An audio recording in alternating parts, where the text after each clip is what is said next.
तो modern physics आज से हम लोग का स्टार्ट हो रहा है। ठीक है, टॉपिक मेरा मतलब कि जो है मॉडर्न फिजिक्स में पहला टॉपिक हो गया dual nature of radiation and matter, है ना। तो पहले भी हम लोग लाइट में डिस्कस कर चुके हैं, जब लाइट तुम्हारा देखे थे कि हम लोग क्या देखे थे कि लाइट वेव जो जो लाइट है, यानी कि तुम्हारा कभी कभी क्या होता है, समटाइम पार्टिकल की तरह बिहेव करता है, समटाइम वो क्या होता है, वेव की तरह बिहेव करता है। ठीक है ना। तो ये चीज बाद में डिबोगली हाइपोथेसिस आएगा तो वहां पे डिस्कस करेंगे। ठीक है ना। तो डिबोगली बोला कि केवल इलेक्ट्रोमैग्नेटिक रेडिएशन के ही केस में नहीं, इवन कि पार्टिकल्स भी क्या होता है कि उसका क्या होता है, कहीं पे पार्टिकल की तरह बिहेवियर शो करता है, कहीं पे वेव की तरह बिहेवियर शो करता है। और जिस समय जो बिहेवियर उसका डोमिनेट होता है, उसका उसी के अकॉर्डिंग तुम्हारा क्या होता है, वहां पे उस रिजल्ट के अकॉर्डिंग, अगर वेव के अकॉर्डिंग बिहेव करता है तो वेव के अकॉर्डिंग उसका फिनोमेनन को डिस्क्राइब करते हैं। अब पार्टिकल की तरफ बिहेव करता है तो उसको हम लोग सर पार्टिकल की अब इसका तरफ नोट्स भेजेगा। बेटा ये रिकॉर्डिंग तुम्हारा क्या होगा, जब इसको रिकॉर्डिंग तुम देखेगा तो आराम से नोट्स तो इसी से बन जाएगा ना, नहीं बनेगा। ठीक है सर। इसका रिकॉर्डिंग डाउनलोड कर लेना है, ठीक है और सर। वहां पे पॉज पॉज करके आराम से स्क्रीन को पॉज कर दोगे, आराम से नोट्स तुम लिख सकते हो। ऐसा ही तो दिखेगा स्क्रीन, है ना। Okay sir. ठीक है। तो देखो, सबसे पहले हम लोग फोटॉन्स के बारे में यहाँ पे पढ़ते हैं कि फोटॉन्स का तुम्हारा क्या था। फोटोन जो होता है वो छोटा छोटा तुम्हारा क्या है कि लाइट के अंदर पार्टिकल्स है जो कि लाइट एनर्जी को कैरी करता है ना। तो photons are the package of energy or energy particle which is emitted by the source of radiation, जो कि तुम्हारा सोर्स ऑफ रेडिएशन के द्वारा तो क्या होता है कि इमिटेड होता है। और ये छोटा छोटा पार्टिकल ये क्या होता है, इलेक्ट्रोमैग्नेटिक वेव में तुम्हारा एनर्जी को कैरी करता है। और ये क्या होता है, वैक्यूम में ये ट्रेवल करता है स्पीड ऑफ लाइट से। ठीक है, स्पीड ऑफ लाइट कितना होता है, इसका वैल्यू होता है 299792458 मीटर पर सेकंड। इसको हम लोग रफली यूज करते हैं, इसका वैल्यू कितना, 3 × 10⁸ मीटर पर सेकंड इन वैक्यूम, है ना। क्योंकि हम लोग लाइट वेव में देख चुके हैं, ज्योमेट्रिकल ऑप्टिक्स में भी देखते हैं, जब लाइट तुम्हारा वैक्यूम से किसी मीडियम की तरफ जाता है तो उसका स्पीड डिक्रीज कर जाता है। और स्पीड कितना है होता है, तो रिफ्रैक्टिव इंडेक्स जो मीडियम का है उतना टाइम से वो डिक्रीज कर जाता है। ठीक है। या हम लोग रिफ्रैक्टिव इंडेक्स तुम्हारा किसी मीडियम का कितना होता है, तो रिफ्रैक्टिव इंडेक्स को अगर हम लोग एन से रिप्रेजेंट करते हैं, एन क्या हो गया, रिफ्रैक्टिव इंडेक्स, है ना। तो स्पीड ऑफ लाइट मेरा कितना होता है, C divided by root under कितना, mu R into epsilon R into epsilon R, जहां पे म्यू आर क्या, म्यू आर हो गया relative permeability of the medium, और इप्सिलन आर क्या हो गया, ई relative permittivity of the medium, है ना। इससे होता है, ये पहले सब इलेक्ट्रोमैग्नेटिक वेव में डिस्कस किया जा चुका है। अब क्या है, rest mass of photon, photon का रेस्ट मास क्या होता है, 0 होता है। ठीक है ना। तो फोटोन जब मोशन में होता है तो उसका मास हम लोग कितना लिखते हैं, that is the mass of photon is not defined in the sense of the Newtonian mechanics. जैसे न्यूटोनियन मैकेनिक्स में मास डिफाइंड है, फोटोन का मास तुम्हारा नहीं डिफाइंड है। फिर जब फोटोन मोशन में स्पीड ऑफ लाइट से अगर ये ट्रेवल कर रहा है तो उसका मास हम लोग निकालेंगे कैसे, उसका एनर्जी अगर पता होगा, जैसे कि फोटोन का फ्रीक्वेंसी अगर एच है, सॉरी फोटोन का फ्रीक्वेंसी अगर न्यू है, प्लांक कांस्टेंट एच है, तो एनर्जी ऑफ फोटोन बाद में हम लोग देखेंगे कि कितना होता है, एच इंटू न्यू होता है। ठीक है ना। एनर्जी को जब स्पीड ऑफ हम लोग तुम्हारा क्या स्पीड से डिवाइड करेंगे, स्पीड ऑफ तुम्हारा लाइट से, तो इसका ये क्या हो जाएगा, मोमेंटम हो जाएगा। तो ये जो मोमेंटम है, मोमेंटम को ही हम लोग और क्या लिख सकते हैं, M into B, M into तुम्हारा क्या लिखेंगे, उसका सी लिखेंगे, स्पीड ऑफ लाइट हो गया। तो यानी कि यहां से हम लोग क्या कर सकते हैं, इसका मास को कैलकुलेट कर सकते हैं फोटोन का। तो फोटोन का मास क्या हो गया, या इसी को हम लोग कितना लिखेंगे, मोमेंटम एच बाई लेमडा लिखेंगे। तो मास ऑफ फोटोन हो जाएगा S C divided by, sorry, अच्छा बाद में यहाँ पे तुम्हारा कितना हो गया, मोमेंटम जो फोटोन का हो गया उसको हम लोग ई बाई सी लिखेंगे, या हम लोग कितना लिखेंगे, एच बाई लेमडा लिखेंगे। और इसी को कितना लिखेंगे हम लोग, एम इंटू सी, क्योंकि वैक्यूम में फोटोन का कितना है, फोटोन का जो वैक्यूम में जो हमारा स्पीड हो गया वो सी के बराबर हो गया, मतलब स्पीड ऑफ लाइट हो गया। तो यहां से मास कैलकुलेट हो जाएगा। तो मास ऑफ मेरा फोटोन कितना हो जाएगा, एच अपॉन लैम्डा इंटू सी। तो ये जब ये तुम्हारा स्पीड सी से मूव कर रहा है, उसी तरह से किसी मीडियम में अगर भी स्पीड से मूव कर रहा है, वहां पे तुम्हारा क्या गया, उसका मीडियम में वेवलेंथ का वैल्यू मालूम होगा, तो हम लोग उस मीडियम में उस फोटोन का मास कैलकुलेट कर सकते हैं जब ये मोशन में है। तो रेस्ट मास तो जीरो लिए हैं। तो अकॉर्डिंग टू आइंस्टीन इक्वेशन के अकॉर्डिंग क्या होता है, जब कोई पार्टिकल जिसका कि रेस्ट मास एम नॉट है और वो मूव कर रहा है अगर तुम्हारा वो स्पीड v से, तब मास ऑफ पार्टिकल क्या हो जाता है, तो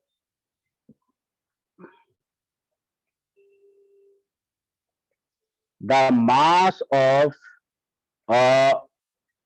मूविंग पार्टिकल का जो मास होता है m, that is equal to M naught upon root under 1 minus V square upon C square.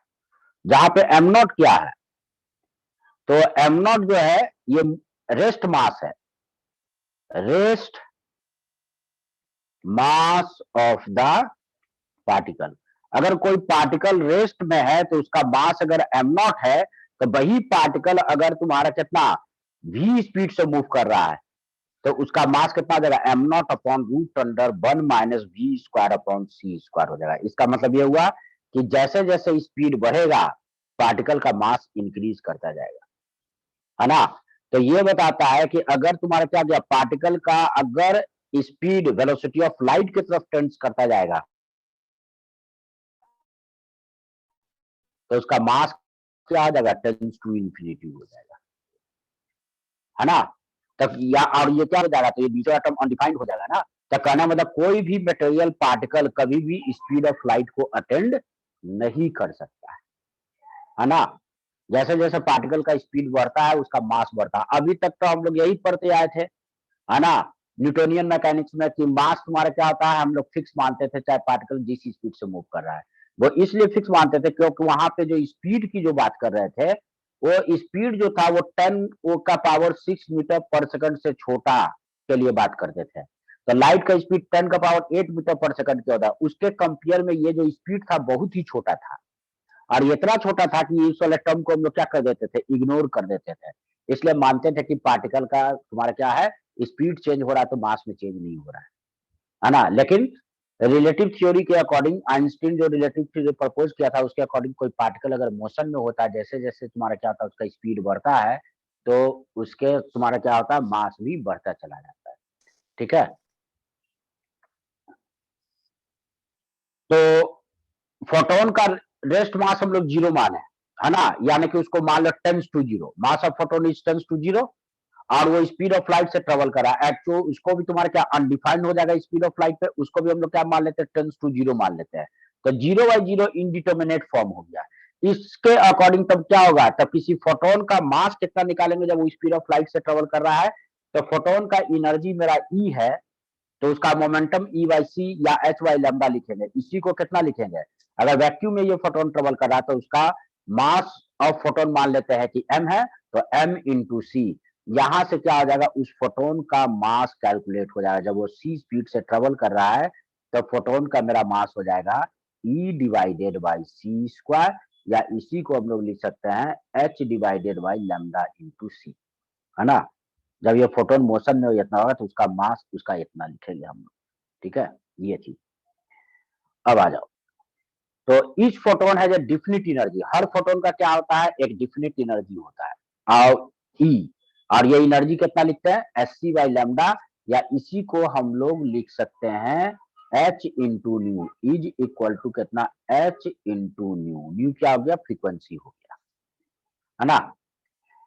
और मोमेंटम, अब मोमेंटम कितना हो जाएगा फोटोन का, तो मोमेंटम हो जाता है energy of a photon divided by speed of the light, या इसी को एच वाई लैम्डा लिखते हैं।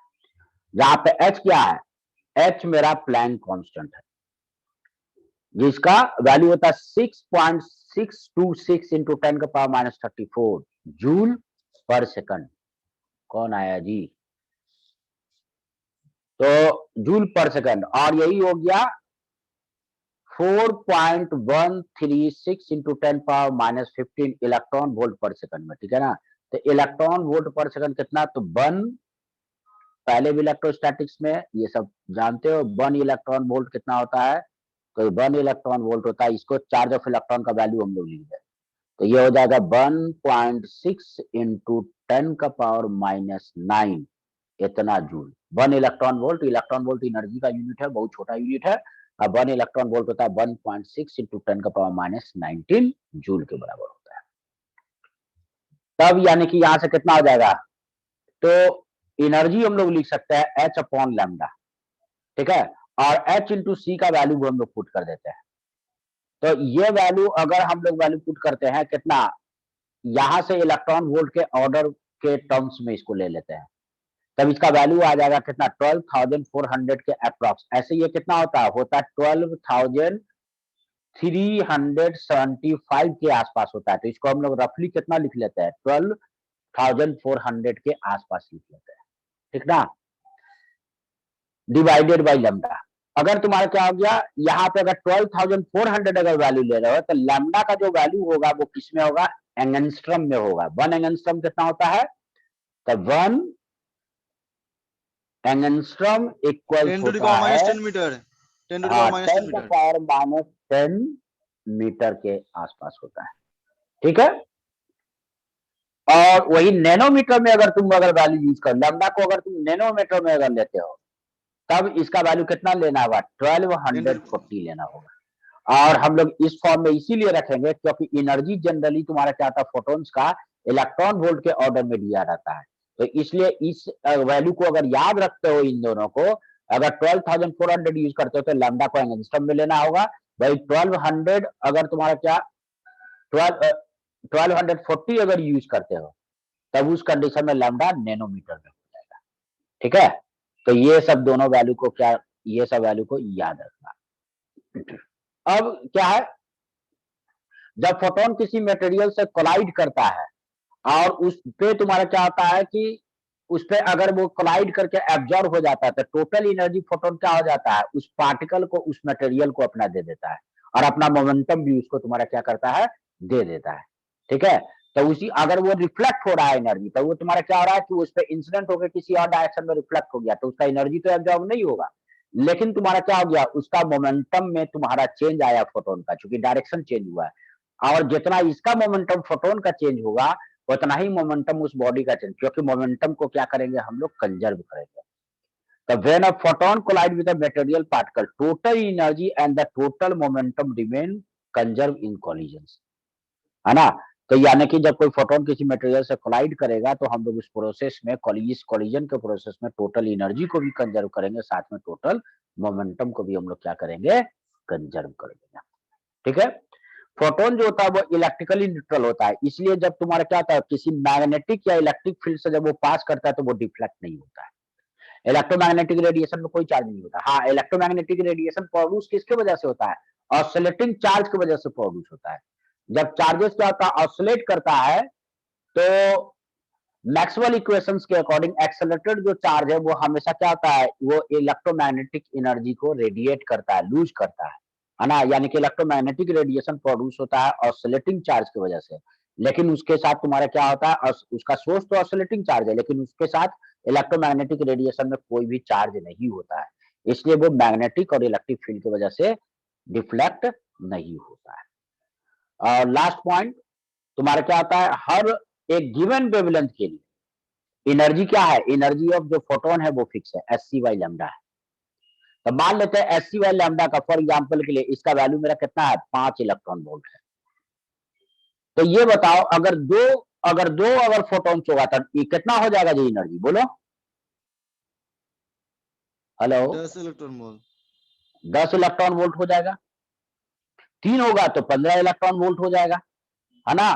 तो कहने का मतलब क्या हो गया कि एक गिवन वेवलेंथ के लिए अगर वेवलेंथ को फिक्स कर दे तो एनर्जी हमेशा मेरा स्टेप ऑर्डर में इंक्रीज करेगा। कहने मतलब 5 और 10 इलेक्ट्रॉन के बीच में 7 इलेक्ट्रॉन वोल्ट एनर्जी नहीं पॉसिबल है, या 6.5 इलेक्ट्रॉन वोल्ट एनर्जी पॉसिबल नहीं है।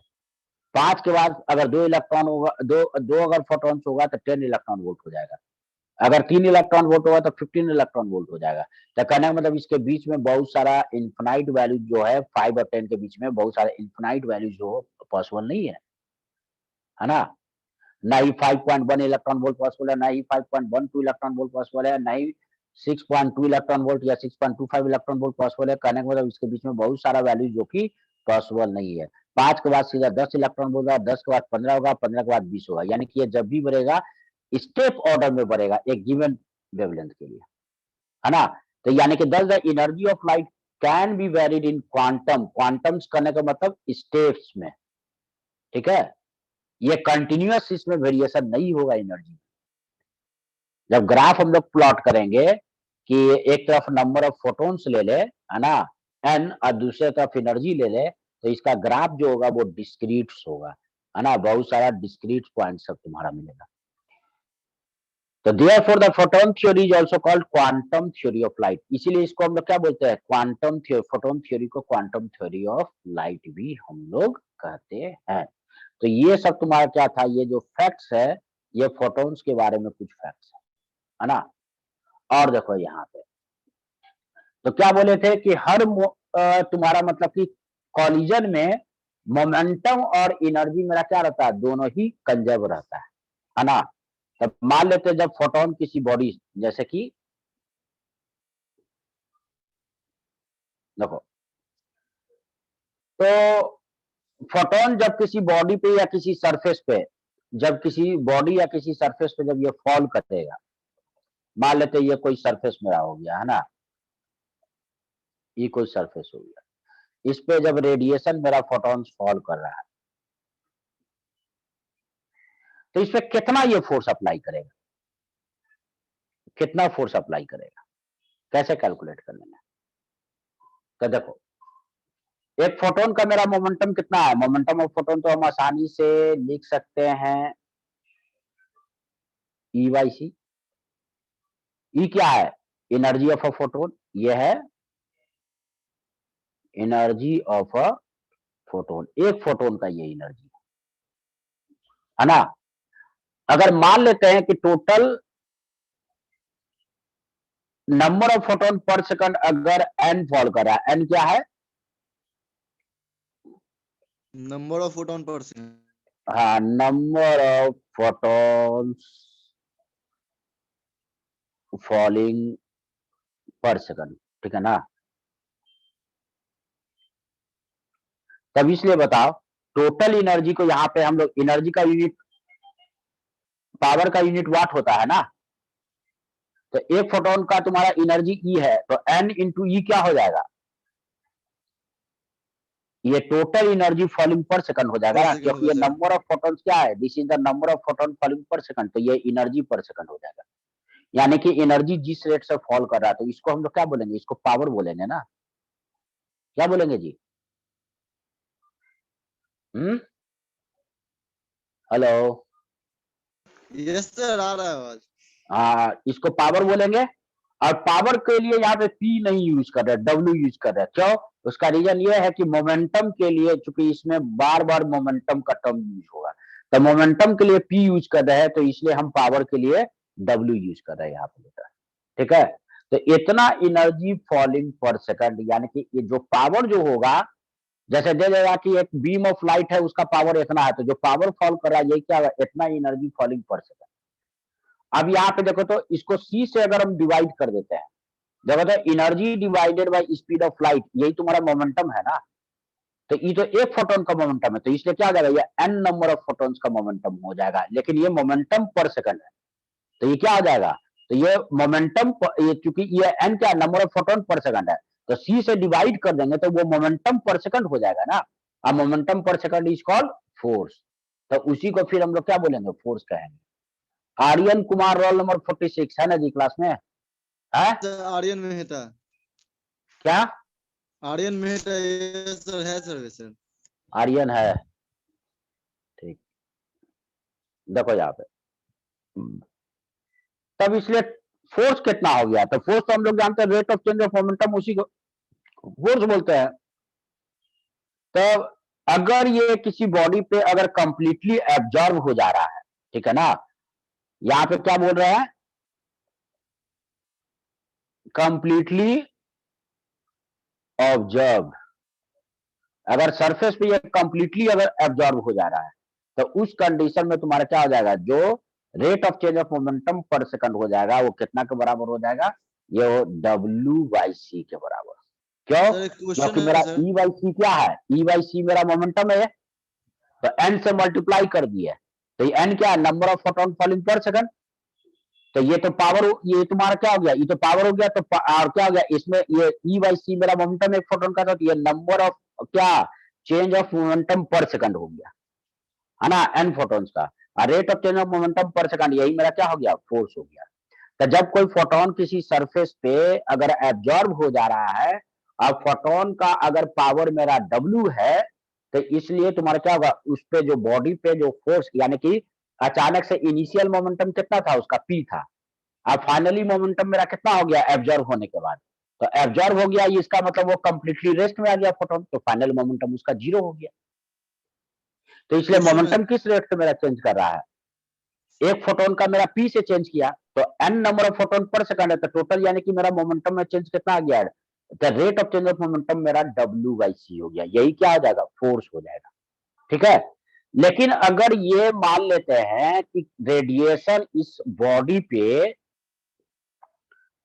अगर थीटा एंगल पे फॉल कर रहा है, कितना एंगल पे, थीटा एंगल पे इंसिडेंट हो रहा है, और ये कंप्लीटली रिफ्लेक्टिंग सरफेस है ना, तो क्या होगा, ये इधर थीटा एंगल पे डिफ्लेक्ट कर गया दूसरे डायरेक्शन में, दूसरे डायरेक्शन में क्या हो गया, डिफ्लेक्ट कर गया। तो इस कंडीशन में तो क्या हो गया, बॉडी पे एब्जॉर्ब तो नहीं हुआ रेडिएशन, तो फोर्स मेरा कितना आ जाएगा, तो फोर्स जो आ जाएगा मोमेंटम का चेंज, देखो इधर कंपोनेंट मेरा कितना आ जाएगा, इधर कंपोनेंट आ जाएगा मोमेंटम का P cos थीटा आ जाएगा, नॉर्मल के अलोंग द नॉर्मल, ठीक है ना। तो इसलिए जो फोर्स जो सरफेस पे लगेगा, देखो इफ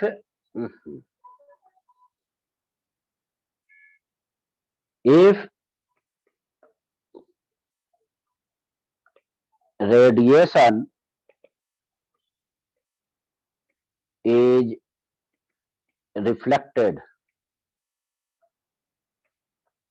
at an surface, अगर एक सरफेस पे अगर वो रिफ्लेक्ट हो रहा है, तो फोर्स जो सरफेस पे रेडिएशन के द्वारा लगेगा 2W cos थीटा अपॉन सी, वहां पे कितना 2mv cos थीटा पड़ा था ना जी, जब तुम्हारे क्या इलास्टिक कॉलिजन में कितना मोमेंटम चेंज होता है, अगर थीटा एंगल पे नॉर्मल से गिर रहा है तो 2mv cos थीटा, तो यहाँ पे वही हो जाएगा 2W cos theta by C, completely absorb होगा तो W बाई सी, और वही अगर रिफ्लेक्ट हो रहा है सरफेस पे तो उसका कितना मोमेंटम, यानी कि जो फोर्स जो यानी रेडिएशन का जो थ्रस्ट फोर्स होगा वो कितना हो जाएगा, thrust force 2W cos theta by C, है ना।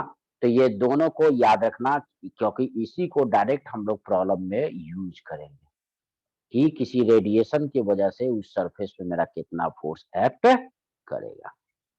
बताओ कोई प्रॉब्लम किसी को? सर एक क्वेश्चन है सर।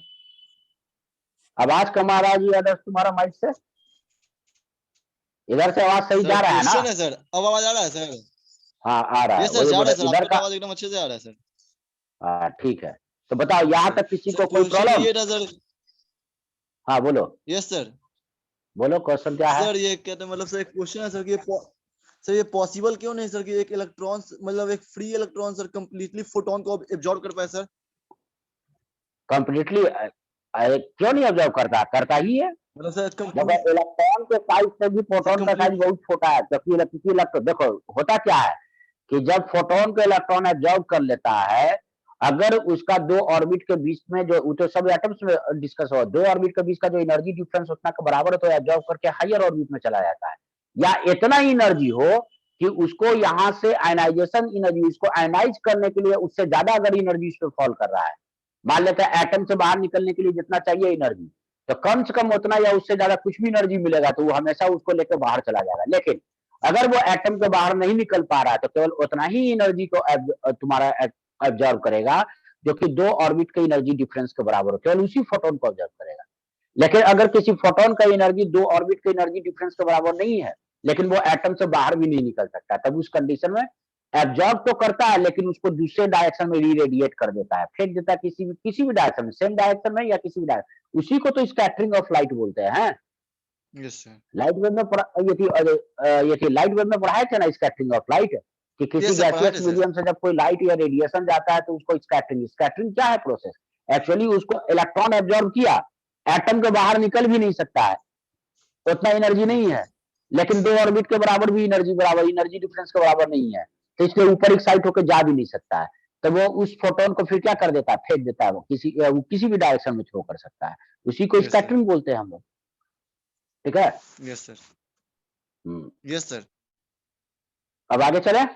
अब क्वेश्चन यहां से पहले स्टार्ट होता है, पहले कुछ क्वेश्चन कर देंगे, उसके बाद फिर जाके हम लोग फिर आएंगे फोटो इलेक्ट्रिक इफेक्ट पे आएंगे। देखो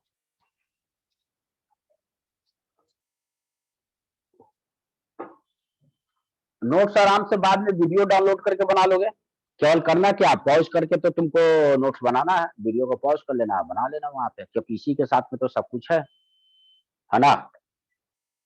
देखो क्वेश्चन क्या है, consider a parallel beam of light of wavelength 600 nanometre and intensity क्या होगी, कैसे इंटेंसिटी को डिफाइन किए थे, 100 वाट पर मीटर स्क्वायर, तो इंटेंसिटी डिफाइंड है एवरेज एनर्जी से ना, average energy falling per unit area पर सेकंड, है ना।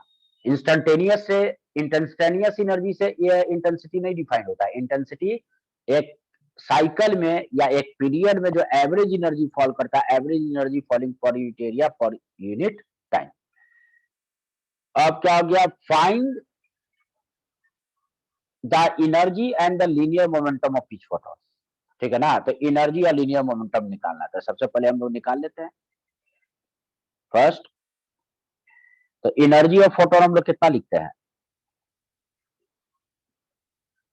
एससी बाई लैम्डा, तो वेवलेंथ मेरा कितना दिया हुआ है, 600 नैनोमीटर दिया हुआ है, तो हम लोग एससी को नैनोमीटर में है तो इसको 1240 यूज करेंगे, और इसको कितना, ये 600, तो यहां से मेरा एनर्जी आ गया, एनर्जी अप्रोक्सीमेटली कितना आ जाएगा, इतना इलेक्ट्रॉन वोल्ट आ जाएगा, ठीक है ना।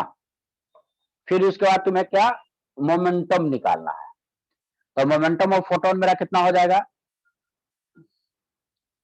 इसको हम लोग एच बाई लैम्डा भी लिख सकते हैं और ई बाई सी, तो एनर्जी निकाले हुए तो इसलिए डायरेक्ट हम लोग क्या लिख लेते हैं, ई बाई सी लिख लेते हैं। तो एनर्जी ऑफ फोटोन मेरा कितना है, 2.07 इलेक्ट्रॉन वोल्ट है, तो इसको जूल में कन्वर्ट कर लेते हैं, जूल में कितना हो जाएगा, 1.6 इंटू 10 का power minus 19 divided by speed of light कितना, 3 इंटू 10 का पावर 8, इसका वैल्यू कैलकुलेट कर लेते हैं, तो इसका वैल्यू जो आ जाएगा, तो ये फिर किसमें कन्वर्ट हो गया, इलेक्ट्रॉन वोल्ट से इसको हटा चुके हैं हम लोग, तो ये केजी मीटर पर सेकंड में आ जाएगा कैलकुलेट होकर, या आप सीधा 3 इलेक्ट्रॉन वोल्ट में ही रहने देते हैं इसको, तो इस हाँ जी बोलो, इसका आंसर सर होगा sir 1.104 into 10 to the power minus 27 आ रहा है sir, 1.104 into 10 into to the 10 का पावर माइनस 27 आ रहा है, माइनस 27, ये क्या हो जाएगा, इतना केजी मीटर पर सेकंड, या चाहो तो इलेक्ट्रॉन वोल्ट में भी रहने दे सकते हो, अगर इलेक्ट्रॉन वोल्ट में रहने देते हैं ई वाई सी, तो कितना है 2.07 इलेक्ट्रॉन वोल्ट यूनिट हो गया, और नीचे स्पीड ऑफ लाइट 3 इंटू 10 का पावर कितना हो गया, ये 8, तो इसका वैल्यू आ जाएगा 0.69 इंटू 10 का पावर माइनस 8, एनर्जी का कितना ऊपर, इलेक्ट्रॉन वोल्ट, और स्पीड ऑफ लाइट मेरा कितना हो गया, मीटर पर सेकंड, तो यानी कि ये क्या लिखेंगे, सेकंड पर मीटर, है ना। इलेक्ट्रॉन वोल्ट के टर्म में भी तुम आंसर छोड़ सकते हो, इसके लिए कोई प्रॉब्लम नहीं है। अब क्या निकालना है, सेकंड पार्ट कैलकुलेट करना, how many photons crosses per metre square perpendicular to the beam in a second, तो पर सेकंड कितना बीम तुम्हारा क्रॉस कर रहा है, यही how many photons crossing per centimetre square perpendicular to the beam in a 1 second. तो देखो तो पावर हम लोग क्या लिखे थे, बताओ, W यस सर। पावर को क्या लिखोगे? तो average power per unit area, इसी को ना इंटेंसिटी बोलते हैं, यानी कि पावर क्या हो गया? इंटेंसिटी। सर साउंड वेव में सब बताया गया है।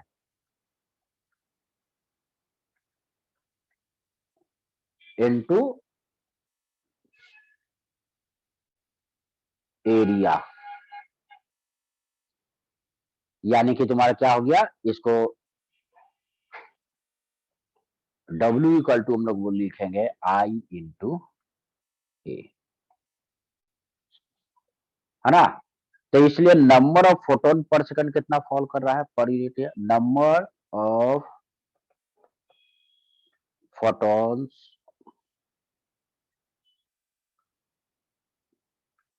Falling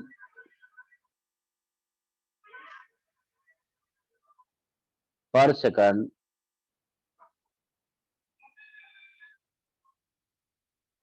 in 1 centimetre square of area n equal to, बताओ टोटल एनर्जी मेरा कितना हो गया? W। इतना एनर्जी W पावर है, तो इतना average energy falling per second हुआ, यही हुआ ना?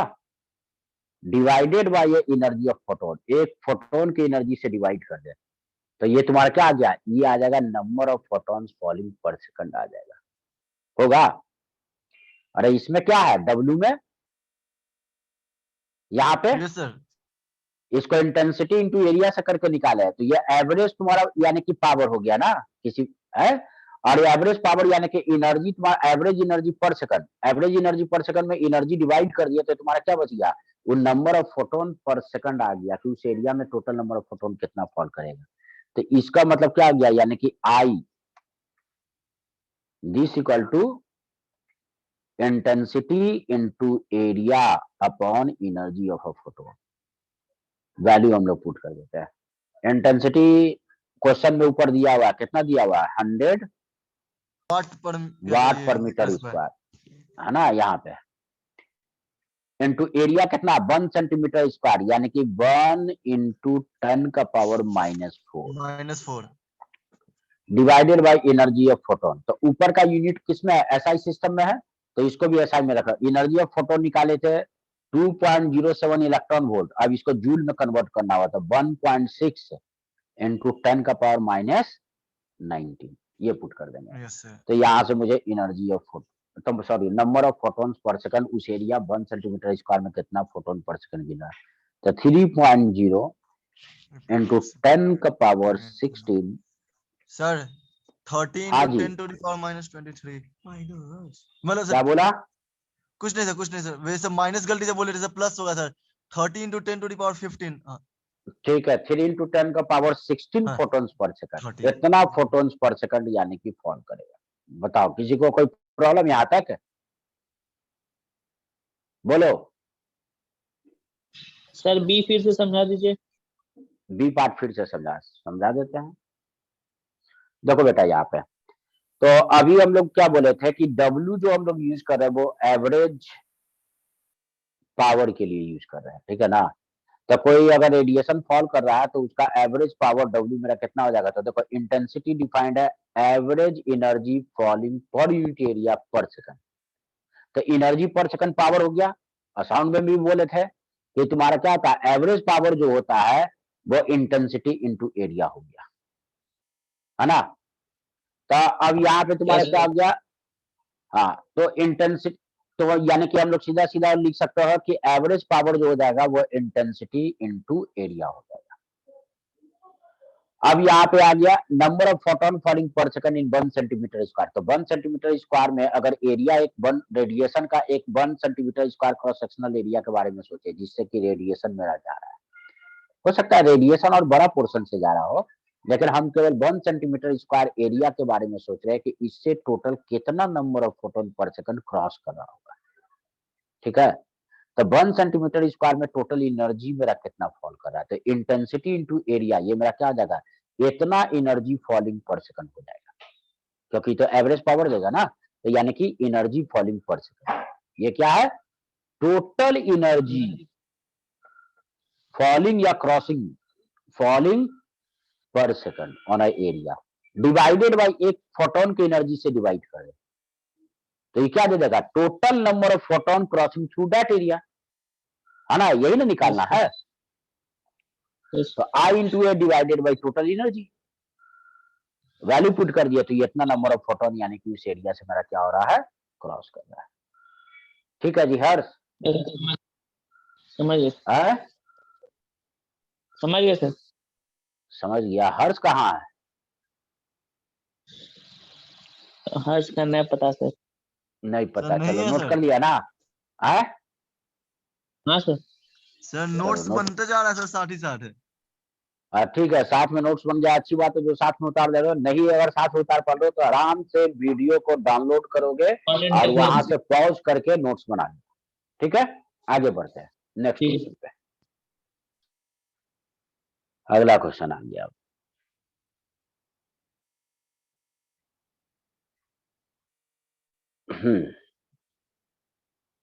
क्या बोल रहा है? Figures of small plane strip,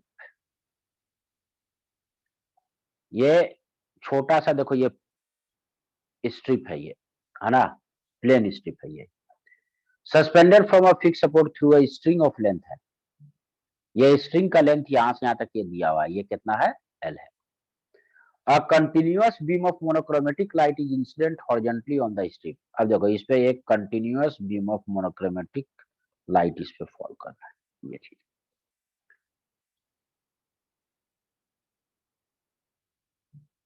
and is completely absorb, completely absorb भी हो जा रहा है उसपे।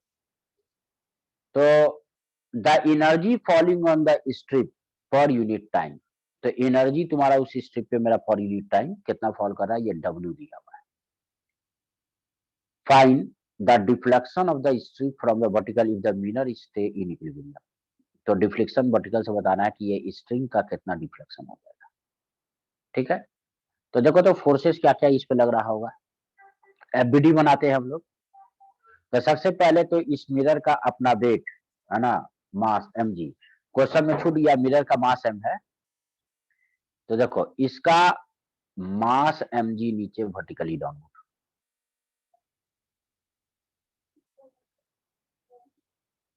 ठीक है, स्ट्रिंग से अटैच है।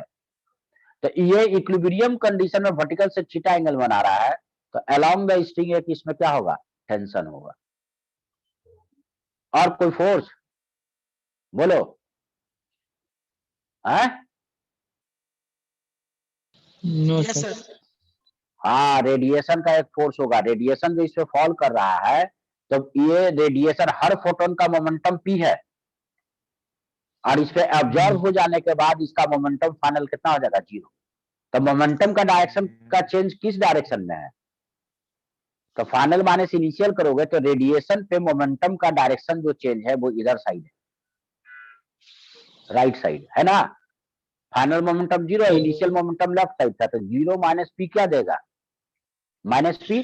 अब माइनस पी क्या बता रहा है? कि डायरेक्शन अपोजिट, रेडिएशन जिधर जा रहा है उसके अपोजिट डायरेक्शन में उसका मोमेंटम चेंज है, यानी कि इधर राइट साइड मोमेंटम चेंज हो रहा है। यानी कि रेडिएशन की वजह से जो फोर्स होगा, फोर्स क्या बताए थे?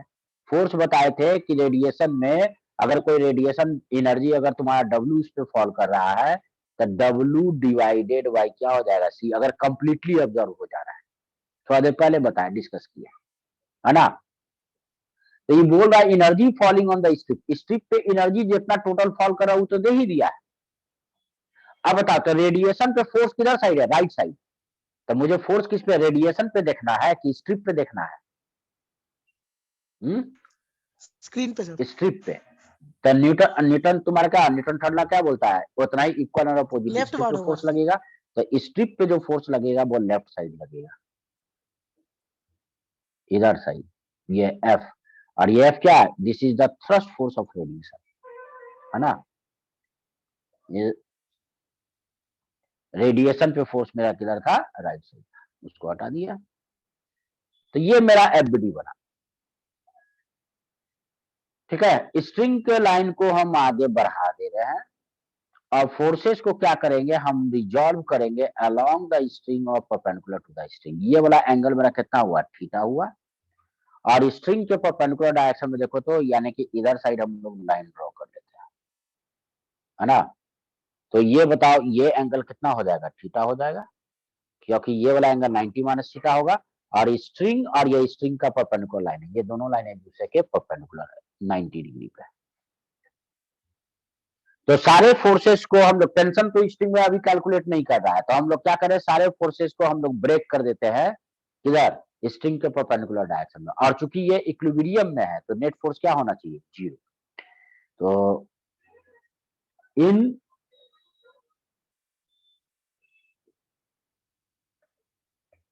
इक्विलिब्रियम कितना हो गया, F cos theta is equal to हो गया mg साइन थीटा के। एफ मेरा कितना है, रेडिएशन फोर्स W/c, क्योंकि ये कंप्लीटली ऑब्जॉर्व हो जा रहा है W एनर्जी से, ठीक है ना, अपॉन mg साइन थीटा। तो इसलिए मेरा थीटा का वैल्यू आ गया, थीटा कितना हो गया, tan inverse W/GC। W/c mg, है ना। बताओ कोई प्रॉब्लम यहां तक, बोलो। No sir. कौन है, लक्ष्य है, यस सर। हैं? Good evening sir. हाँ ठीक। अब क्या पूछ रहा है, if strip is deflected slightly from its equilibrium position in the plane of the figure. देखो इक्विलिब्रियम इस लाइन पे है ना, रेडिएशन कंटिन्यूअस फॉर ये इक्विलिब्रियम पोजीशन है। अब बोलता है कि स्ट्रिंग को यहां से स्लाइटली डिफ्लेक्ट कर देते हैं, तो क्या होता है, स्ट्रिंग को जब कोई पेंडुलम तुम्हारा क्या स्ट्रिंग से अटैच्ड है और उसका equilibrium position point of suspension के नीचे होता है, यहाँ पे डिफ्लेक्ट करते तो ये क्या करता था, काफी स्मॉल एंगल से डिफ्लेक्ट करते थे, तो उसका मोशन को सिंपल हार्मोनिक बोलते थे ना। Yes sir. और उसका टाइम पीरियड कितना था, 2 pi root under L by G. और जी निकालते हैं किससे, जी इफेक्टिव से, यस है ना। सर। तो यहाँ पे पहले हमको जी इफेक्टिव निकालना पड़ेगा, क्योंकि अब इक्विलिब्रियम पोजीशन ये है और यहाँ से इसको हल्का स्लाइटली डिफ्लेक्ट कर दे रहे, तो ये यहाँ पे क्या होगा, ये ऑसिलेट करना स्टार्ट कर देगा। स्मॉल एंगल के लिए इसका मोशन क्या कहलाएगा, सिंपल हार्मोनिक मोशन। और उसका टाइम पीरियड हम लोग कैलकुलेट कर सकते हैं, ठीक है। तो सेकंड वाला पार्ट यहां से बी, पार्ट बी क्या बोले थे कि इफेक्टिव जी कैसे निकालते हैं।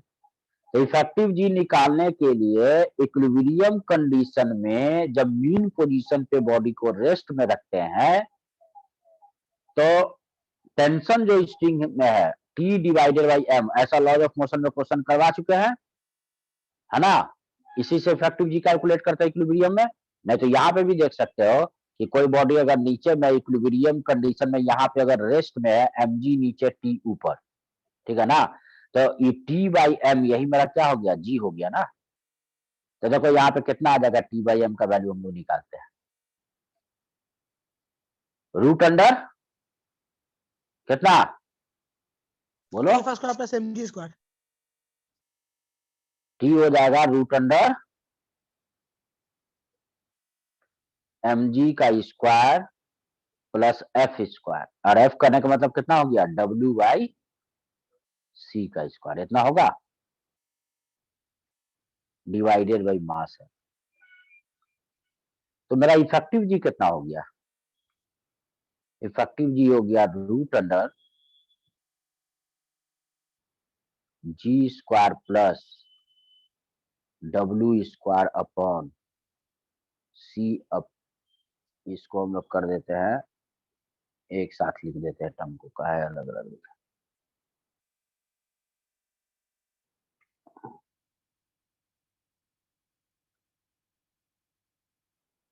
इतना का स्क्वायर, ये हो गया इफेक्टिव जी है। तो टाइम पीरियड ऑफ ऑसिलेशन कितना हो जाएगा,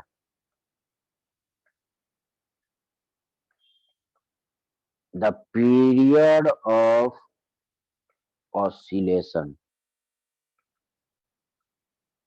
ये होगा बेटा 2 pi root under L divided by G50, है ना, यानी कि 2 पाई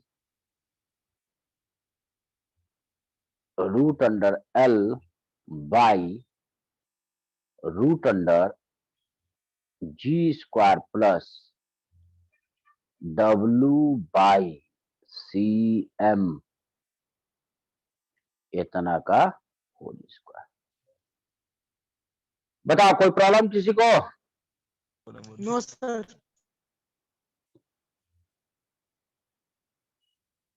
दिख रहा है स्क्रीन पे ठीक से पूरा? यस सर, एकदम अच्छे से। हाँ, जिसको दिक्कत है तो स्क्रीनशॉट लेते जाओ, बाद में लिख लोगे, इससे भी आराम से सब कुछ लिखा जाएगा, डाउनलोड नहीं करने की जरूरत पड़ेगा वीडियो। क्यों बोलो, कहीं कोई प्रॉब्लम? No sir. नहीं, आगे बढ़े, ठीक है। Next question,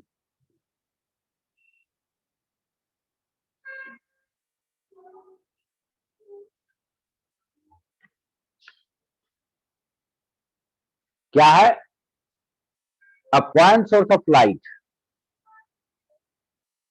is placed at the center of curvature of hemispherical surface. The radius of curvature is r, small r, and the inner surface is completely reflecting. ये completely reflecting surface. Find the force on the hemisphere due to light falling on it if the source emit a power W. Figure क्या हो? Figure बना देते हैं।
देखो, ये एक hemispherical surface हो गया, है ना। इसका सेंटर पे एक सोर्स ऑफ लाइट,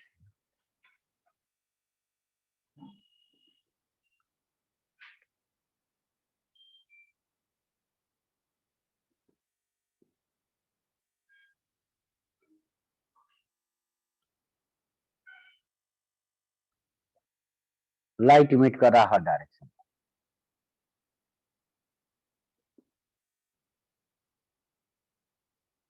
कितना दिया इसका पावर? W दिया, है ना। तो निकालना है कि इस हेमिस्फेरिकल सरफेस पे नेट फोर्स कितना एक्ट कर रहा होगा। बोला हेमिस्फेरिकल सरफेस का इनर सरफेस क्या है? रिफ्लेक्टिंग सरफेस है। ये इनर सरफेस जो है ये कंप्लीटली रिफ्लेक्टिंग है,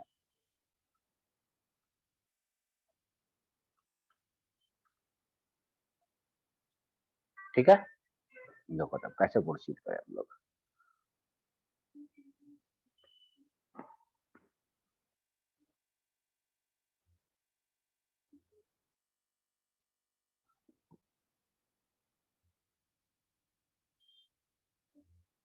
तो देखो, दो रेडिएशन के बारे में सोचो, जो कि दोनों क्या हो रहा है, इस नॉर्मल लाइन से, यानी कि जो वर्टिकल लाइन है जो कि सेंटर से पास कर रहा है, इससे थीटा एंगल पे जा रहा है। एक रेडिएशन इधर साइड, थीटा एंगल पे,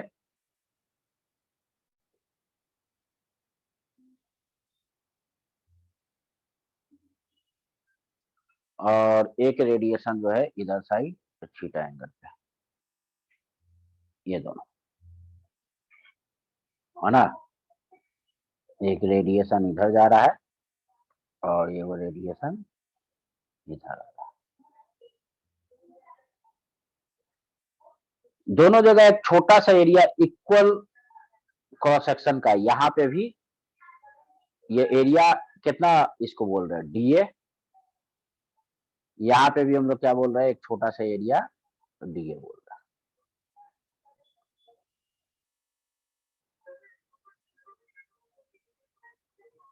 ठीक है, बताओ इस एरिया पे टोटल एनर्जी मेरा कितना रिसीव हो रहा है?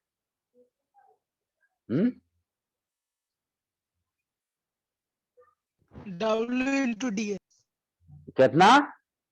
W into DA. अरे सीधा इंटेंसिटी इंटू एरिया लिखेंगे ना जी। इसके पहले भी तो प्रॉब्लम में बताया है कि Yes, एनर्जी sir. रिसीविंग पर सेकंड मेरा कितना होगा, एनर्जी रिसीविंग पर सेकंड जो हो जाएगा आई इंटू ए, यानी कि देखो यहां पे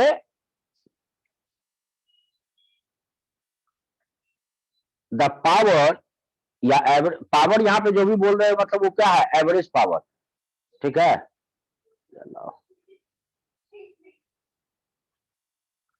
the average power falling on DA, इसे डीडब्ल्यू बोले, तो क्या लिखोगे, इंटेंसिटी इनटू एरिया।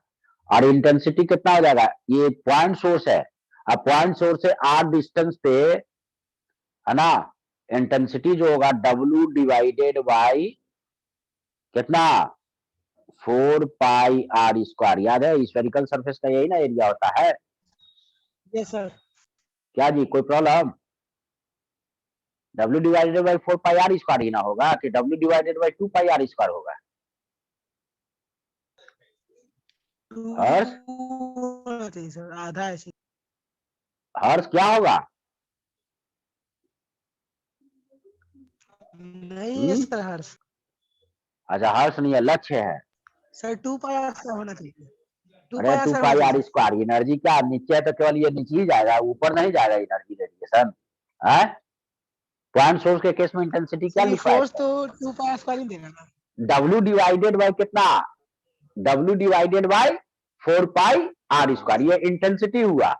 तो इंटेंसिटी इंटू एरिया डीए, इतना एनर्जी यहाँ पे रिसीव हो रहा है, कहां पे, यहाँ पे, और इतना ही एनर्जी यहाँ पे रिसीव हो रहा है दोनों जगह। तो बताओ यहाँ पे जो फोर्स इस पे जो होगा वो कितना लगेगा, डीएफ बोले, तो ड्यू टू सिमेट्रिसिटी यहाँ पे भी फोर्स मेरा कितना लगेगा, डीएफ ही ना लगेगा।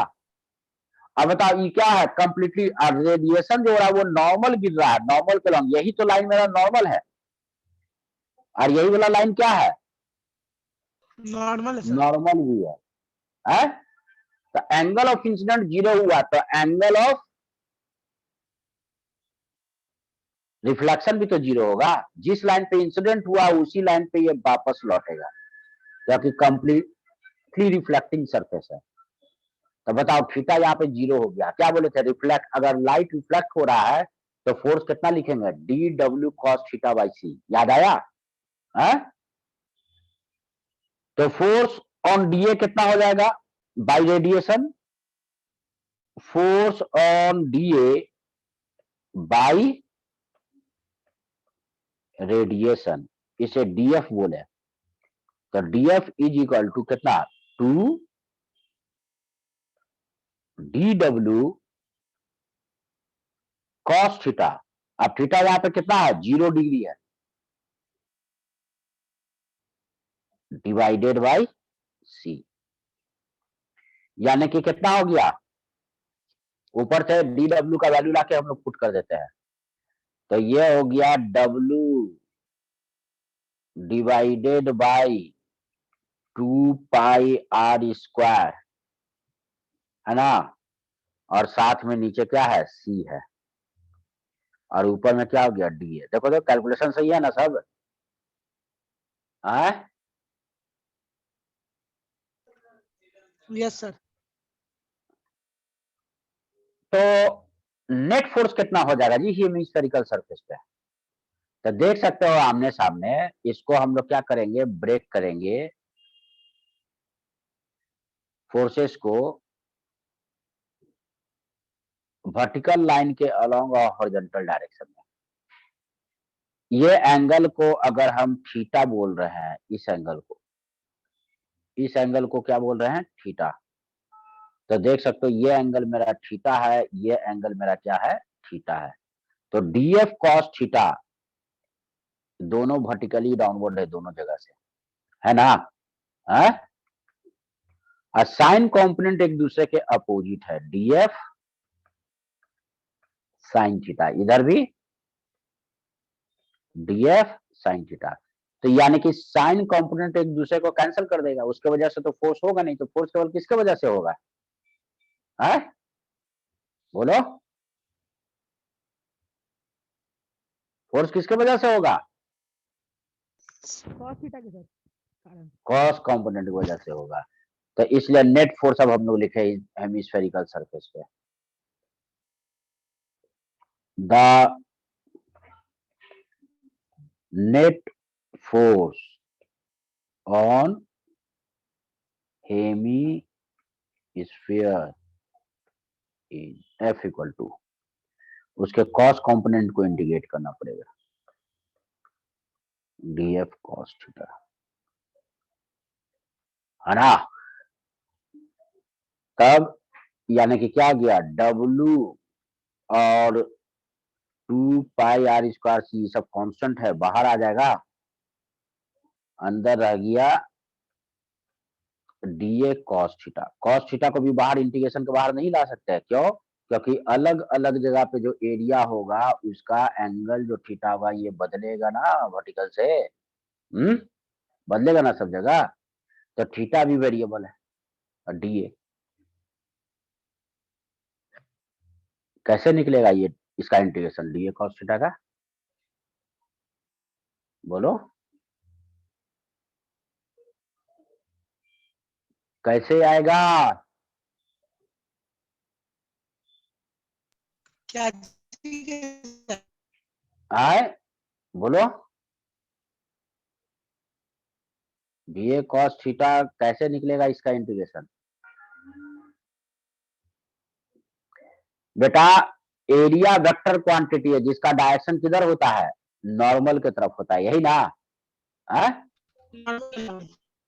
तो बताओ इसका कंपोनेंट वर्टिकल डायरेक्शन में कितना आ जाएगा, डीए का, डीए कॉस थीटा आ जाएगा। कहने का मतलब क्या हो गया कि नीचे एक ग्राउंड ड्रॉ कर लो, देखो ये नीचे क्या है, ये ग्राउंड मेरा हो गया, इसको हम क्या बोल रहे हैं, ग्राउंड। तो इसका तुम्हारा डीए कॉस थीटा, देखो डीए कॉस थीटा जो हो जाएगा इसका प्रोजेक्टेड एरिया आ जाएगा किस डायरेक्शन में, वर्टिकल डायरेक्शन में, यहां से इसका प्रोजेक्शन ले लो, इस एरिया का प्रोजेक्शन ले लो, तो एरिया का वर्टिकल डायरेक्शन में प्रोजेक्शन खींचो, तो ये जो यहाँ पे पोर्शन मिल रहा है ना, यही है ग्राउंड पे इसका जो प्रोजेक्शन है, this is the DA cos theta. तो डीए कॉस थीटा क्या हो गया, प्रोजेक्शन इसका हो गया ग्राउंड पे, यानी वर्टिकल लाइन के लॉन्ग, यानी कि जब तुम ऊपर से देख रहे हो, हेमिस्फीयर के बिल्कुल ऊपर से देखो सर्कल वर्टिकल, दिखेगा। तो पूरा, हाँ इसका यानी कि पूरा ये क्या, ये टोटल प्रोजेक्शन का ये समेशन ना हो गया इंटीग्रेशन, है? तो इसका Yes, sir. टोटल प्रोजेक्शन मेरा कैसा नजर आएगा, ग्राउंड सर्कल। सर्कल नजर आएगा, ऊपर से जब देखेंगे हम, ये क्या आएगा, ये सर्कल दिखेगा,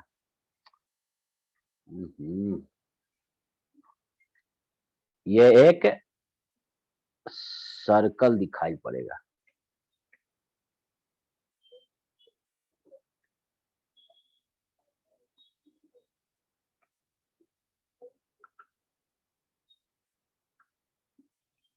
तो बताओ इस सर्कल का एरिया कितना हो जाएगा? Pi R square square. Projected area. तो पाई आर स्क्वायर से इसको हम मल्टीप्लाई कर देते हैं, तो उसका टोटल इंटीग्रेशन आ जाएगा 2 pi R square C into pi R square, यानी कि W डिवाइडेड बाई।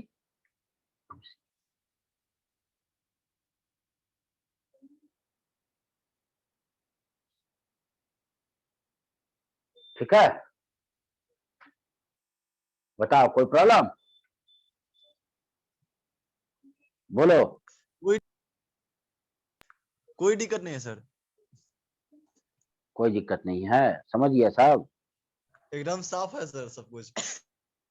ठीक है, स्क्रीनशॉट लेना है तो स्क्रीनशॉट ले लो इसका। ठीक है,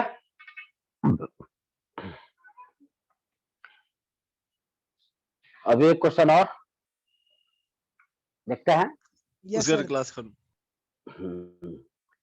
तो वो क्वेश्चन इसके लिए अटैच करना होगा इसमें। देखो वो सीट अटैच कर देते हैं। क्वेश्चन क्या है?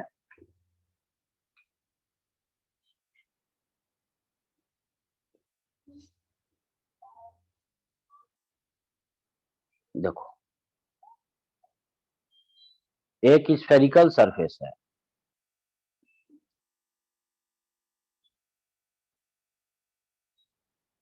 ठीक है, और इधर से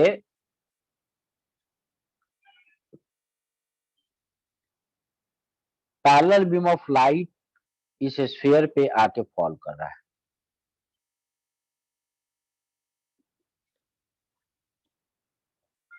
ये क्या है? पैरेलल बीम ऑफ लाइट से। इंटेंसिटी कितना गिवन है? आई। कैसा ये स्फीयर है? तो कंप्लीटली रिफ्लेक्टिंग है।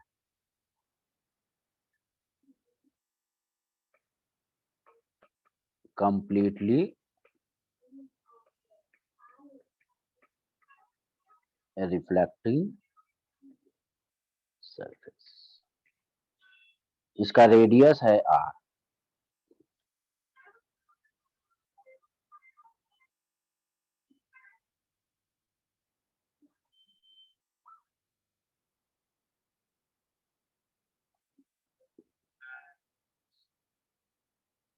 निकालना इस पे रेडिएशन का थ्रस्ट फोर्स कितना होगा।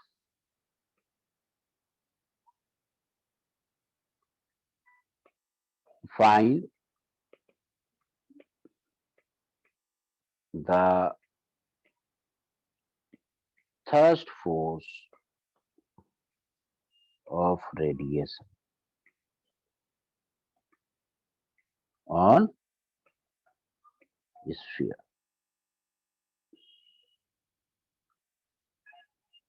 ठीक है, सर ऑन होगा, स्फीयर ऑन होगा, ऑफ लिखते हैं। ऑफ लिख दिया।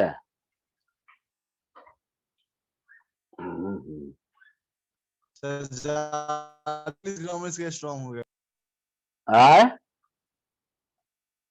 नहीं सर कुछ नहीं। चलो देखो,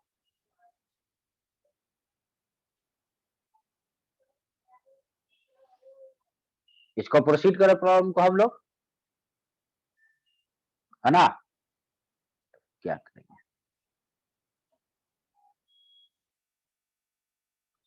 वो हम लोग स्फेरिकल सरफेस ड्रॉ कर लिए।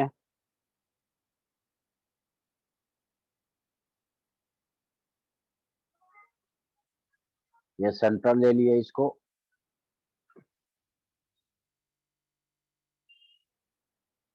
और रेडिएशन जिस डायरेक्शन में आ रहा है उस डायरेक्शन के अलोंग ये डायमीटर एक लाइन जो कि सेंटर से पास कर रहा है,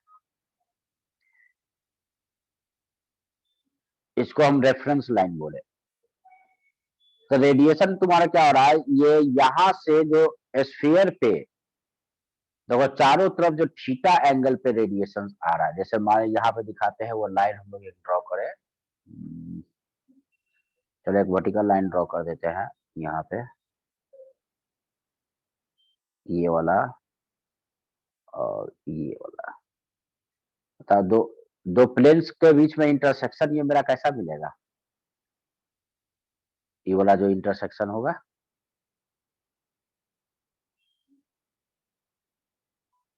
कैसा होगा जी, ये एक रिंग की तरफ मिलेगा ना। Yes sir. तो चारों तरफ तुम्हारा क्या जो रेडिएशन इस रिंग पे आ रहा है, वो मान लेते हैं कि ये रिंग कितना सेंटर से जो लाइन जाके ज्वाइन कर रहा है रिंग को, ये रेफरेंस लाइन से थीटा एंगल पे है, तो ड्यू टू सिमेट्रिसिटी ये चारों तरफ तुम्हारा क्या हो जाएगा, ये एंगल थीटा ही होगा, है ना। ये एंगल क्या होगा, सरकमफ्रेंस से जो भी लाइन आके यहाँ पे मिलेगा रेफरेंस लाइन से, ये सब क्या हो जाएगा थीटा, ये क्या हो जाएगा थीटा, है ना। तो देखो, तो जो रेडिएशन इस पे आ रहा है,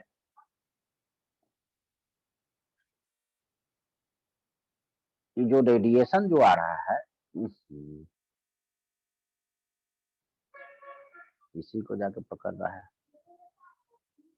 तो यहीं से यहाँ पे जो रेडिएशन आ रहा है,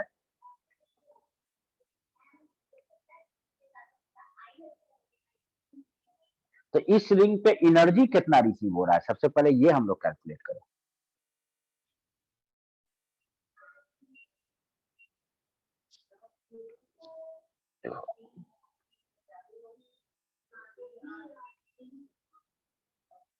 The energy received at an elementary ring on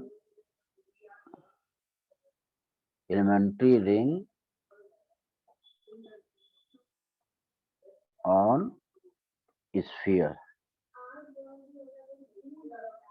is, तो छोटे से एलिमेंट्री रिंग पे एनर्जी जो रिसीव होगा उसको भी छोटा dw लिखेंगे।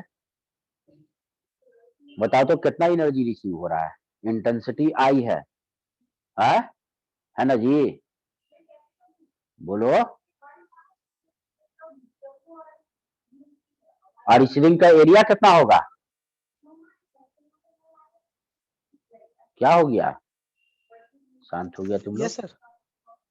रिंग का एरिया कितना होगा, तो इसका सरकमफ्रेंस लेंथ लिखेगा ना इनटू थिकनेस है। तो बताओ ये रेडियस कितना दी, इसका कैपिटल आर दिया है।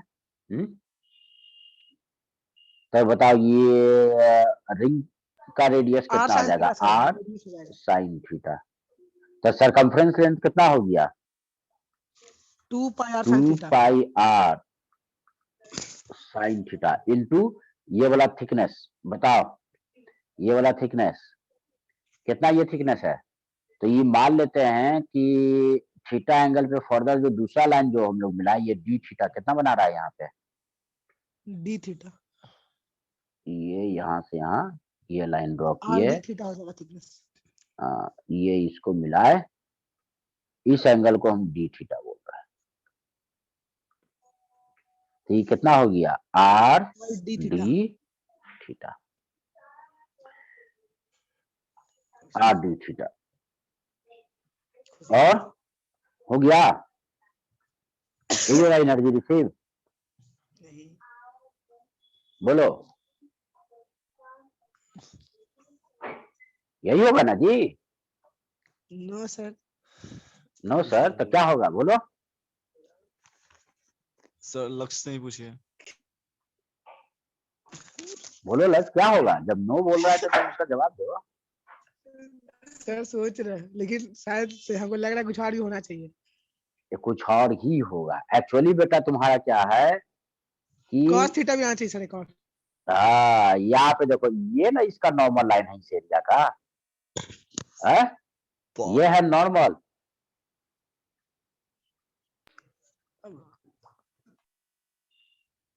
ये है नॉर्मल लाइन। तो जो छोटा सा एरिया जो डीए होगा इधर साइड होगा ना, और यानी कि रेडिएशन जिधर से आ रहा है और एरिया दोनों के बीच में एंगल बी थीटा है। तो इसको दो पार्ट में प्रोजेक्ट करेंगे, एक रेडिएशन के परपेंडिकुलर एरिया तोड़ेंगे, एक रेडिएशन के पैरेलल तोड़ेंगे। समझा? तो Yes, sir. रेडिएशन के पैरेलल वाला कौन सा कंपोनेंट एरिया का आएगा? क्या जी सर? रेडिएशन का पैरेलल कितना कंपोनेंट आएगा एरिया का? cos theta sir. cos theta. तो एनर्जी रिसीव करेगा। अगर तुम सीट को रेडिएशन के पैरेलल रख दो तो सारा रे तो उसके पैरेलल ही चला जाएगा, सीट के पैरेलल। जब जब तुम सीट को रे के परपेंडिकुलर डायरेक्शन में रखोगे तब ना वो रे पे तुम्हारा सीट पे एनर्जी गिरेगा। Yes sir. नॉर्मली रखोगे तब ना। तो यहाँ पे एरिया का कौन सा कंपोनेंट रेडिएशन पे नॉर्मल है? Sine component. तो यहाँ पे मल्टीप्लाई करोगे एक टर्म, क्या लिखोगे? Sine theta. समझा? Yes sir.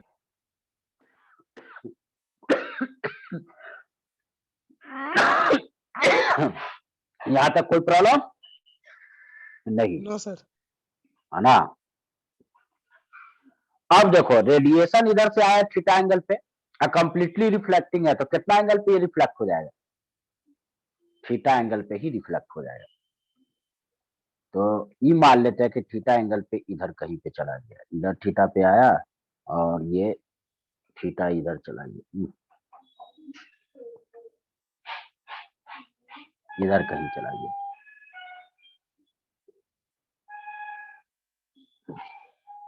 ये इधर कहीं चला गया।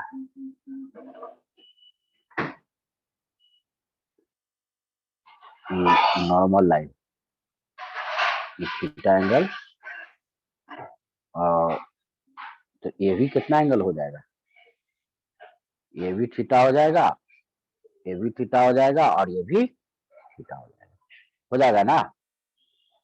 इसका मतलब एरिया से ये तुम्हारा क्या हो रहा है? तो नॉर्मल लाइन से रेडिएशन थीटा पे आया है तो दूसरे तरफ थीटा पे चला जाएगा। जब नॉर्मल से जब किसी थीटा एंगल पे फॉल करता था तो फोर्स कितना लिखे थे? F equal to 2W cos theta by C. पर बताए थे ना जी? Yes sir. हाँ, शुरू में ही बताए हैं सब यहाँ पे। ठीक है? तब फोर्स इस रिंग पे मैग्नीट्यूड ऑफ फोर्स कितना हो जाएगा? बताओ तो।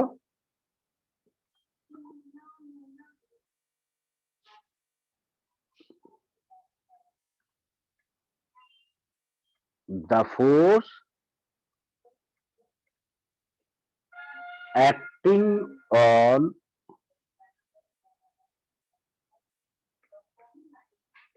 elementary ring due to radiation कितना लिखेगा फोर्स? बताओ। ये df टू, बोलो, dw DW बाई सी। और थीटा नहीं लिखेगा? हाँ लिखेंगे सर। लिखेगा। बस इतना ही। यहाँ पे वन लोचा है बेटा। क्या है कि ये जो फोर्स इस रिंग पे जो तुम्हारा लग रहा है, ठीक है ना, वो किधर साइड लगेगा? रेडिएशन पे तो लग जाएगा, इस साइड लगेगा ना, यस सर। और उसके अपोजिट लग जाएगा स्फीयर पे इधर। हाँ, इस यस लाइन सर। को इधर बढ़ा देंगे, और इस पे किधर लगेगा? इस पे इधर लगेगा, लगेगा। हाँ, यस सर। तो sin बेटा component एक्चुअली में तुम्हारा हो क्या रहा है कि ये एंगल थीटा अपोजिट ये एंगल थीटा है, तो दोनों का साइन कंपोनेंट कट जाएगा, एक बार इसका फर्दर कॉस आ जाएगा, यहाँ पे एक बार कॉस थीटा लेना पड़ेगा, क्योंकि रिंग पे हर जगह एंगल रिंग के एक्सिस के अलॉन्ग नहीं है, रिंग के एक्सिस से हर जगह ये जो फोर्स जो रेडिएशन का लग रहा है वो थीटा एंगल पे लग रहा है। इसके वजह से यहाँ पे क्या होगा, यहाँ पे एक और कॉस थीटा मल्टीप्लाई करना पड़ेगा। ये तो केवल यहाँ पर के रेडिएशन के लिए लिखे, नॉर्मल से थीटा पे आ रहा है, थीटा पे गया तो उसका लिख दिया कितना 2dw cos theta by C.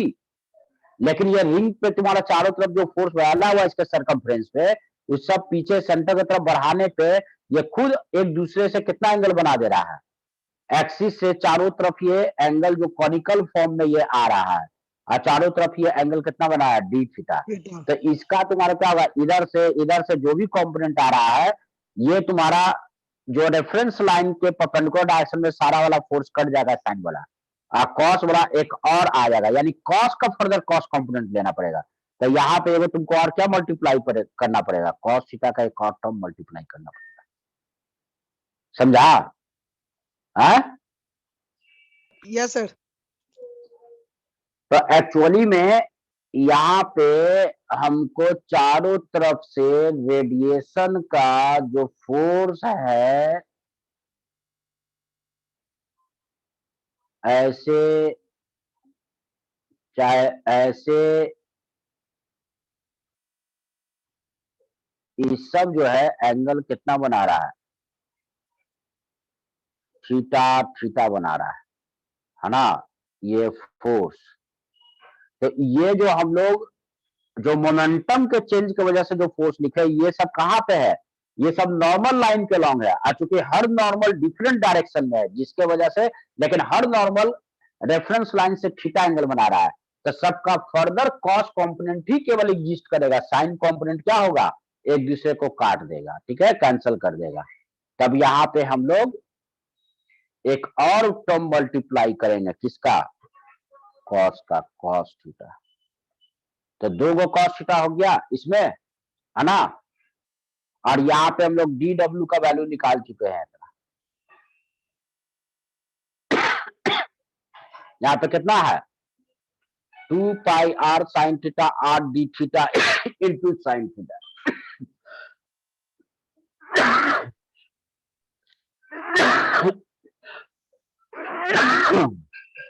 ठीक है, इधर एक मिनट गड़बड़ दिखा गया है जी।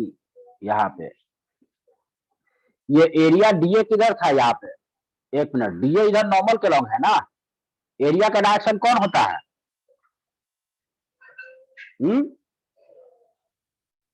नॉर्मल होता है ना, hello yes sir. Yes, yes तो sir. सर। बेटा इसका जो कंपोनेंट जो तोड़े थे इसका तुम्हारा कौन सा वर्टिकल वाले पे ऑब्जर्व होगा ना, है? अब वर्टिकल का नॉर्मल कौन है, वर्टिकल का नॉर्मल ये है, तो इधर कॉस कंपोनेंट पे रिसीव होगा, यहाँ पे कॉस लिखाएगा, साइन हो गया गलती से, ये वाला कॉस कंपोनेंट वर्टिकल प्लेन पे ना रिसीव होगा। अब वर्टिकल का नॉर्मल कौन से डायरेक्शन में, हॉरिजॉन्टल में है, यानी कि हॉरिजॉन्टल लाइन की ओर कंपोनेंट लेना होगा। हाँ बोलो, कॉस कैसे होगा सर, एक बार फिर से बता दीजिएगा। देखो बता देते हैं, यहाँ पे एगो प्लेन हम लोग खींच देते हैं, ये मान लो तो कि प्लेन है, दूसरा किसी और कलर से, तब ताकि कंफ्यूजन ना हो, ग्रीन से खींच लेते हैं। देखो ये मेरा यहाँ पे ये प्लेन सरफेस है ना, प्लेन सरफेस है। तब इस प्लेन सरफेस को दो कंपोनेंट में तोड़ना है, एक इधर हॉरिजॉन्टल वाले में और एक इधर वर्टिकल वाले में। अब बताओ वर्टिकल का नॉर्मल का डायरेक्शन किधर होगा, इधर साइड, हॉरिजॉन्टल, इधर ना होगा, यस सर। है? तो इस एरिया का देखो, एरिया इधर साइड है टेंजेंट के लॉन्ग, लेकिन उसका डायरेक्शन नॉर्मल की तरफ लिख रहा है ना, तो इसका कंपोनेंट हॉरिजॉन्टल लाइन के अलॉन्ग लिखना है वर्टिकल वाले का। तो इधर कितना होगा, ये हो गया डीए कॉस थीटा, यानी कि ये वाला एरिया मेरा कितना हो गया, ये वाला हो गया डीए कॉस थीटा, ठीक है। और इसका परपेंडिकुलर मेरा कितना हो गया, ये वाला एरिया हो गया मेरा ds sin थीटा, जिसका कि नॉर्मल किधर है, ऊपर की तरफ है, बाई एक्सिस की तरफ है। समझा? एरिया का डायरेक्शन कौन होता है, नॉर्मल होता है। Yes sir. तब यहाँ पे इसको फिगर को थोड़ा सा क्लीन कर देते हैं। समझ में आ गया सर। हाँ समझ, क्लीन कर रहे, फिगर हटा रहे हैं बेटा। हाँ हो गया ये। वहां पे भी कॉस थीटा, तो टोटल कॉस का कितना टर्म हो गया, 1 2 3 और एक टर्म है साइन का। तो क्या लिखेंगे 4 पाई 4 पाई आर इंटू एक आर ये, तो R square into I divided by नीचे कितना हो गया सी, और ये कितना हो गया कॉस थीटा का cube into sine theta D theta. और ये फोर्स का डायरेक्शन किधर है, डायरेक्शन जो है इस साइड है, net left force side. F net. ठीक है, तो इसलिए अब लिखेंगे therefore F net, F net जो हो गया इंटीग्रल ऑफ डीएफ, यानी कि 4 pi R square I by C, integrate कर देंगे cos theta cube sine theta D theta. अब बताओ थीटा कहां से कहां तक जा रहा है, बताओ मैक्सिमम रेडिएशन कहां तक रिसीव होगा, सेंटर से लाइन ड्रॉ करेगा 0 से 90 यही ना, यही ना 0 से 90 तक, पीछे वाला पोर्शन पे yes थोड़ी sir. रेडिएशन फॉल करेगा, है ना, जो राइट साइड से आ रहा है। तो इंटीग्रेशन को परफॉर्म हम लोग कहां से कहां तक करेंगे, 0 से लेके 90 90 तक, π/2 रेडियन तक। इसको सर इंटीग्रेट करो माइनस पाई बाय 2 कितना, से प्लस पाई बाय 2 ना। अरे माइनस रिंग ना ली है बेटा, रिंग ना ली है तो अपने आप नीचे वाला ऊपर वाला सब ना कंसीडर हो जा रहा है, यस सर। ठीक है ना। तो केवल हमको क्या 0 से कहां तक जाना, पाई तक, तो इधर का पूरा हेमिस्फेरिकल सरफेस तैयार हो जाएगा, pi yes sir. R square I divided by कितना हो गया सी। अब इसको क्या लिख सकते हैं कॉस थीटा क्यू और डी कॉस थीटा, इतना लिख सकते हैं। अरे साइन डी थीटा को डी कॉस थीटा, कॉस्ट का डेरिवेटिव क्या था, माइनस साइन होता है, वो माइनस केवल आगे लगा देना होगा। चलो माइनस लगाना है तो इसका लिमिटर बदल देते हैं, ऊपर 0 कर देते हैं, नीचे π/2 कर देते हैं, इतना लिख सकते हैं। Yes sir. लिख सकते हैं ना। अब cos थीटा को x मान लेते हैं, x3 का इंटीग्रेशन x का पावर 4/4, तो इंटीग्रेशन आ गया 4 pi R square I by सी, कितना हो गया cos theta power 4 divided by मेरा हो गया 4, तो cos 0 is 1 है ना, और π/2 एगो 0 दे देगा, तो यानी कि फाइनल कितना रिजल्ट आ गया, तो इसलिए एफ नेट जो हो गया, F net intensity into pi R square divided by सी।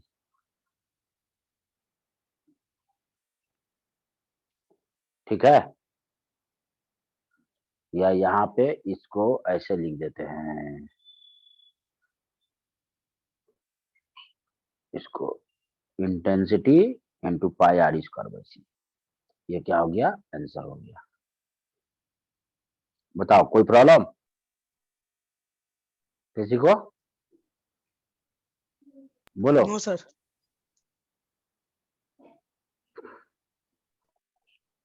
इतना छोटा नहीं होगा अब, अच्छा, दिख रहा है? Sir yes sir. स्क्रीनशॉट ले लो। तो अब ठीक है सर, अब सर 7 बजने वाला है सर। अच्छा बेटा, अभी रुको ना, अभी रुको। सर वीडियो तो डालिएगा ही ना। हाँ, वीडियो डालेंगे। हो गया इतना सर। रुक रुक रुक, अभी हो गया। अब इस पे और कुछ बताना है? ऐसा ही क्वेश्चन नहीं सर कराया ये था। पूछ रहे वीडियो नोट्स के लिए सर वीडियो तो अच्छा डालिएगा। ठीक है सर। देखो बेटा, एक चीज बड़ा ध्यान से देखो इस चीज को। इस स्फीयर का अगर क्या जिधर से रेडिएशन जो आ रहा है, इस डायरेक्शन से रेडिएशन आ रहा है ना, है? बोलो। Yes sir. अगर हम लोग पीछे एक वॉल रख दे, सर्कल तो दिखेगा। बताओ इस वॉल पे इस स्फीयर का प्रोजेक्टेड एरिया कितना होगा? Circle pi R square. Pi R square. तो intensity into pi R square, ये एनर्जी रिसीव हुआ स्फीयर पे, yes sir. Divided by C, यानी कि W/C।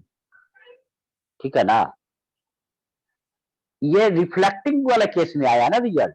अगर ये सरफेस कंप्लीटली ऑब्जर्विंग भी होता तो क्या होता? अगर कंप्लीटली ऑब्जर्विंग होता तो सीधा सीधा इधर तो नहीं ना जाता, ये सब रेडिएशन इधर नहीं ना, ये तो सीधा इस पे गिरता एब्जॉर्ब हो जाता, ये सब गिरता एब्जॉर्ब हो जाता है। आया तो एब्जॉर्ब हो जाता, तो किस डायरेक्शन में मोमेंटम का चेंज था? मोमेंटम का चेंज किस डायरेक्शन में था? रेफरेंस लाइन के अलॉन्ग ही था ना। Yes sir. तो नेट फोर्स भी उधर ही लगता, कंप्लीटली एब्जॉर्ब हो जाता, तो सीधा टोटल एनर्जी रिसीव, कितना टोटल एनर्जी रिसीव लिखते हैं? तो I into pi R square divided by C, ये ना वहां पे W/C था। Yes sir. कंप्लीटली ऑब्जर्विंग के केस में यही ना फोर्स लिखा है? यस। समझा? तो हम क्या देख रहे हैं कि स्फीयर के केस में सरफेस या तो कंप्लीटली ऑब्जर्विंग हो या कंप्लीटली रिफ्लेक्टिंग हो, दोनों केस में तुम्हारा क्या होता है? फोर्स जो होता है, अगर बीम पैरेलल मतलब कि तुम्हारा क्या पैरेलल लाइट और बीम अगर फॉल कर रहा है, अगर तुम्हारे स्फेरिकल सरफेस पे, चाहे वो कंप्लीटली ऑब्जर्विंग हो या चाहे वो कंप्लीटली रिफ्लेक्टिंग हो, दोनों ही केस में तुम्हारा क्या होगा? फोर्स का वैल्यू क्या आएगा? सेम आएगा। और ये केवल स्फीयर के केस में होता है, किसी और सरफेस पे ऐसा नहीं होता है। प्लेन सरफेस रख लो और उस पर कंप्लीटली रिफ्लेक्टिंग, कंप्लीटली अगर रिफ्लेक्टिंग है तो कितना फोर्स लगेगा? अगर मान ले तो नॉर्मली रखते प्लेन सरफेस को, जिस जीरो एंगल पे इंसिडेंट हुआ, जीरो एंगल पे रिफ्लेक्ट हुआ, तो कितना हो जाएगा? 2W/C हो जाएगा ना, है? और एब्जॉर्बिंग रहेगा तो कितना हो जाएगा प्लेन सरफेस पे? W/C हो जाएगा, होगा। इवन की अगर ये Yes, sir. स्फीयर की जगह पे कोन ले लो या कोई और स्ट्रक्चर ले लो, स्फीयर की जगह पे क्या बोले? कोनिकल सरफेस ले लो या कोई भी स्ट्रक्चर ले लो, तो इसमें तुम्हारा क्या, अगर ये कंप्लीटली रिफ्लेक्टिंग सरफेस है तो ऐसे फॉल करके इधर कहीं पे रेडिएशन भागेगा, तो कंप्लीटली रिफ्लेक्टिंग में कुछ और आंसर आएगा और कंप्लीटली ऑब्जर्विंग में कुछ और आंसर आएगा, सब बदल जाएगा। केवल स्फीयर के केस में क्या होता है कि चाहे तो उस पर कंप्लीट ऑब्जर्वेशन हो या कंप्लीट रिफ्लेक्शन हो, हमेशा क्या होता है? फोर्स हमेशा सेम रहता है। क्या समझा? Yes sir.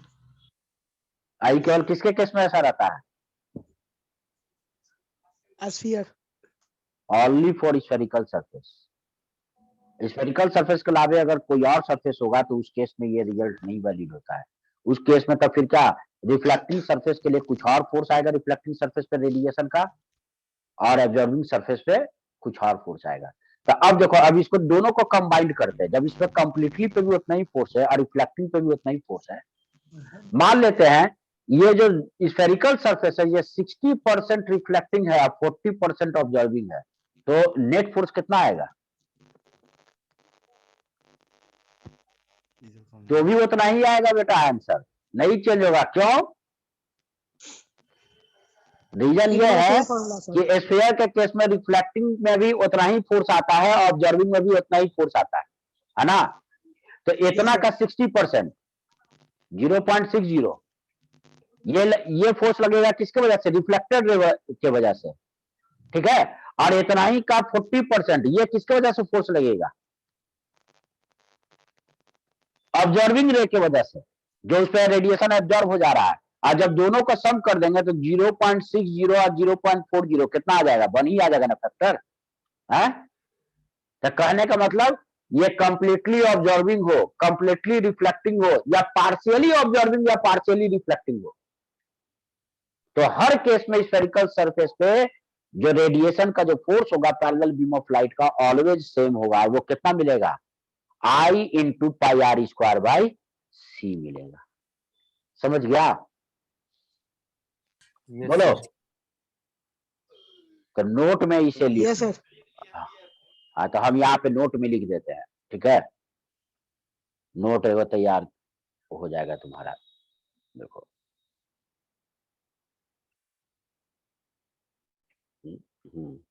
Note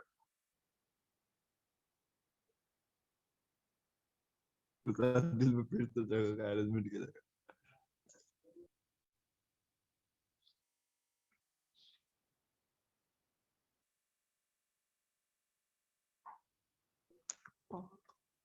note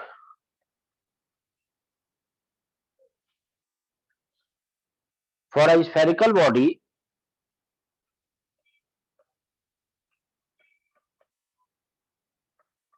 spherical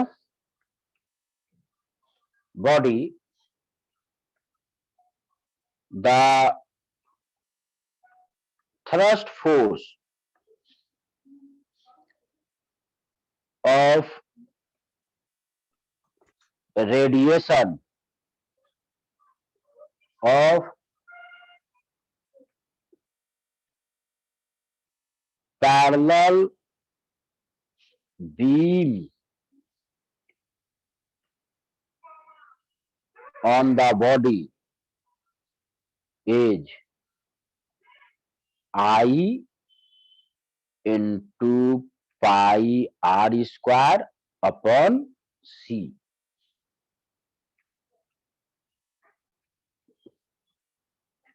Upon c.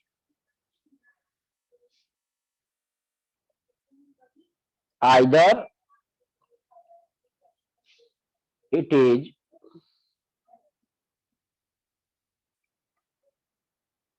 completely reflecting or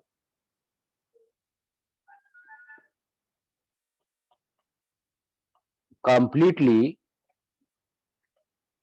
absorbing or partially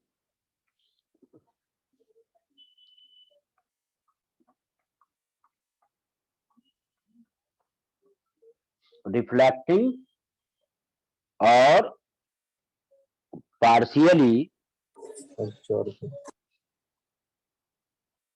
absorbing। ठीक है, बोलो कोई प्रॉब्लम? No sir. नहीं। तो बेटा क्लास तो आज लेट से स्टार्ट हुआ है जी, 5:30 से। खाना सर लेट से थोड़े मिलता है। Yes sir. ओहो, 6 बजे खाना तो मिलता बेटा, ये तो हमको भी पता है, हॉस्टल में 8:30 बजे के बाद। सर लेकिन अब से खाने अब जल्दी सोने बन जाता है सर, क्योंकि कम आदमी है ना सर। अच्छा, खाना क्या बोल जल्दी रहा बन था? जाता है तो पढ़ना उड़ना ना है, के दिन में पढ़ेगा मॉडर्न फिजिक्स, पहले ये बताओ ना। नेट भी ना बचता है सर। नेट तो तुम लोग किससे देख रहा है, मोबाइल के नो सर। डेटा से देख रहा है, तो वहाँ का सर ब्रॉडबैंड अब यूज हो रहा है। लिख रहा है कि कोई 10 ब्रॉडबैंड MB नहीं बचा है हुआ है सर। सर अंतिम का। लेक्चर देख लेना। अरे सर पूछिए तो आदर्श क्या करता है सर 1.5 GB का? बेटा ये बताओ कि तुम लोग ऐसे करेगा सर तो इतना क्लास लेक्चर कब तक, देने तुम वाला लोग है सर। चाहता है कि इस महीना में खत्म हो कि नहीं हो? चाहते हैं हाँ? क्लास में भी यही सर, हाल रहता है, बस तरफ छोड़ दीजिए, अब छोड़ दीजिए। नवंबर में आदर्श सिलेबस का है कंप्लीट सर हुआ रहता है। पढ़ाइए सर, पढ़ाइए। आदर्श सब बोलता तुम है लोग की वजह से है। ठीक है, बताओ यहाँ तक किसी को कोई प्रॉब्लम? सर पढ़ाइए ना। हाँ, नहीं सर, नहीं ना? No sir. नहीं सर, नहीं। तो आगे अब हम लोग चलते हैं फोटो इलेक्ट्रिक इफेक्ट में चलते हैं। हाँ हाँ ठीक।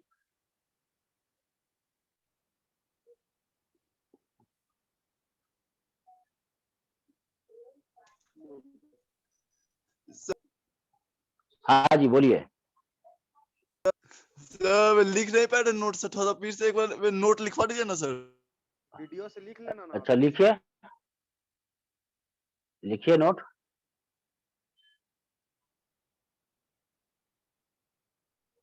लिखो बेटा, अभी क्लास है ना, 1 घंटा और चलेगा।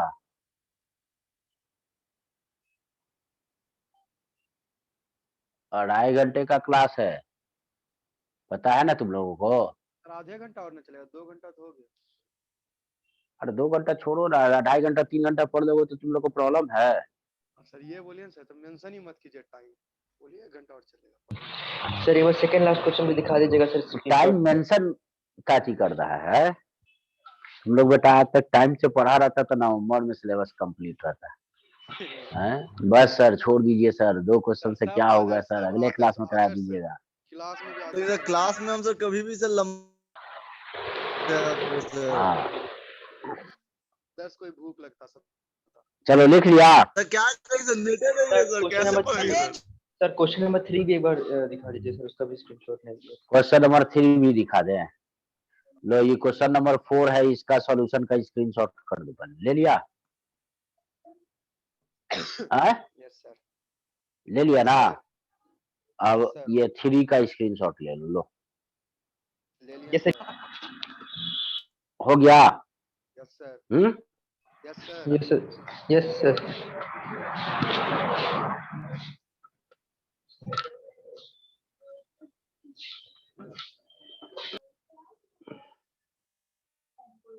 आदर्श हॉटस्पॉट खोल दें।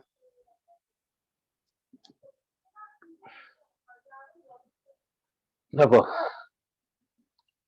फोटो इलेक्ट्रिक इफेक्ट, तो हम लोग देखते क्या है कि जब किसी मेटल को जब रेडिएशन के से एक्सपोज करते हैं, ठीक है ना, यानी कि जब उस पर रेडिएशन हम लोग फॉल कराते हैं तो देखते हैं कि तुम्हारा वो चार्ज हो जाता है, पॉजिटिवली चार्ज हो जाता है। तो किस कारण से? एक्चुअली जब रेडिएशन उस पर फॉल करता है तो मेटल्स के पास क्या होता है, बहुत सारा फ्री इलेक्ट्रॉन्स होता है।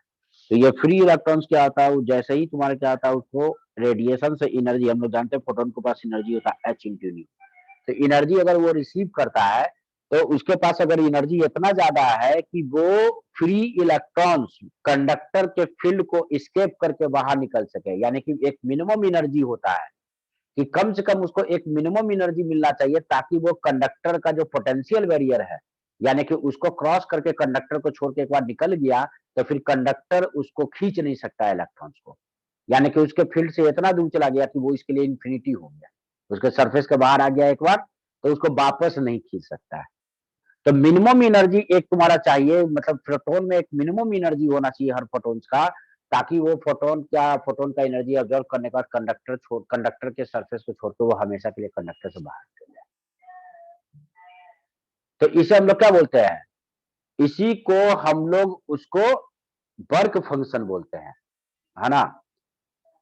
जो मिनिमम एनर्जी जिसके लिए कि तुम्हारा क्या हो गया कि इलेक्ट्रॉन एनर्जी रिसीव करके रेडिएशन से कंडक्टर के सरफेस को छोड़कर बाहर निकल आए, उसे वर्क फंक्शन बोलते हैं। अगर फोटोन का एनर्जी अगर इस मिनिमम एनर्जी से ज्यादा है तो जब ये फोटोन तुम्हारे क्या होता है कि बाहर की तरफ पहुंचता है तो एक तो उसके पोटेंशियल बैरियर को क्रॉस कर गया कंडक्टर के, यानी कि हमेशा के लिए उससे बाहर आ गया, और दूसरी बात उसके बाद कुछ एक्स्ट्रा एनर्जी भी बच जाए। मान लेते इसका वर्क फंक्शन 5 इलेक्ट्रॉन वोल्ट है और फोटोन का एनर्जी मेरा कितना 15 इलेक्ट्रॉन वोल्ट है, तब 15 के बाद 10 इलेक्ट्रॉन वोल्ट उसके पास एक्स्ट्रा एनर्जी बचा रहेगा मेटल से बाहर निकलने के बाद, या 0 से 10 के बीच में कुछ भी हो सकता है। ऐसा क्यों? 5 तो वर्क फंक्शन में चला गया तो सबके पास 10 इलेक्ट्रॉन वोल्ट क्यों नहीं होता है? क्योंकि फ्री इलेक्ट्रॉन जब बाहर निकलता है तो उसको तुम्हारे क्या दूसरे इलेक्ट्रॉन, बहुत सारे फ्री इलेक्ट्रॉन उसके तुम्हारा क्या आ रहा है, एक दूसरे से क्लाइड करके एनर्जी शेयर कर सकता है, ठीक है। या दूसरा एक क्या ब्रह्मस्टन तुम्हारा मतलब कि एयर फ्रीक्वेंसी जो होता है वो एक्चुअली है क्या कि जब वो तुम्हारे क्या कंडक्टर के फील्ड से बाहर निकलता है तो एटम के चारों तरफ उसको घूमते हुए बाहर आता है इलेक्ट्रॉन, तो जिसके वजह से क्या होता है जब कोई इलेक्ट्रॉन अगर अपना पाथ पे अगर वो कर्व पाथ पे मूव कर रहा है एक्सेलरेटेड है तो जिसके वजह से वो एनर्जी रेडिएट करे, है ना।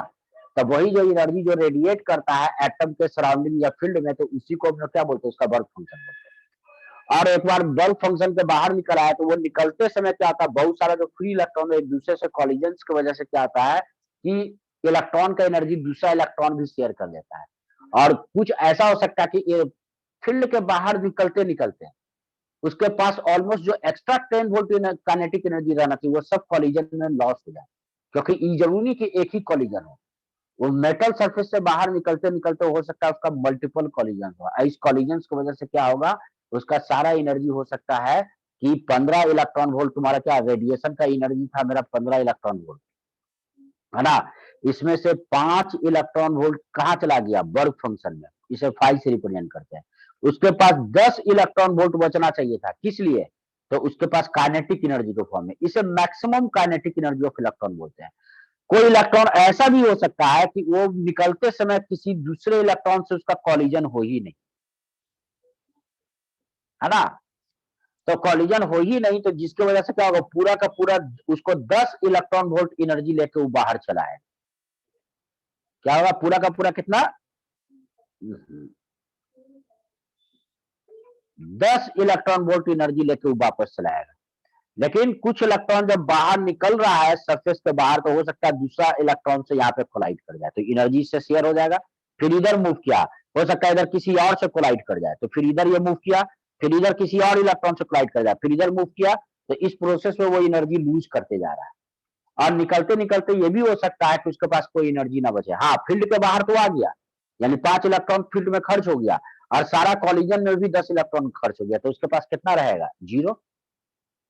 तो जो मेटल सरफेस के बाहर जो निकलता है उसका एनर्जी जो होता है वो 0 से k मैक्स, मतलब कि जो फोटोन का एनर्जी है वर्क फंक्शन का जो डिफरेंस हुआ, फोटोन की एनर्जी को h न्यू से रिप्रेजेंट करे और वर्क फंक्शन को 5 से रिप्रेजेंट करे, तो maximum energy k max h new minus 5 हो सकता है और मिनिमम एनर्जी क्या हो सकता है, 0। तो उसका एनर्जी जो होगा वो 0 से काइनेटिक एनर्जी k मैक्स के बीच में, यानी कि h न्यू माइनस 5 के बीच में कुछ भी हो सकता है, ठीक है। तो इस प्रोसेस को जब रेडिएशन किसी कंडक्टर पर फॉल करता है और उस रेडिएशन को ऑब्जर्व करने के बाद जो इलेक्ट्रॉन बाहर निकलता है, तो इस प्रोसेस को हम लोग क्या बोलते हैं, फोटो इलेक्ट्रिक इमिशंस बोलते हैं। क्या बोलते हैं इस प्रोसेस को,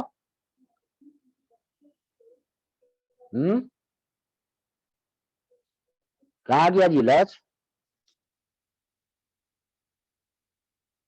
हेलो, उसका नेट खत्म हो गया सर।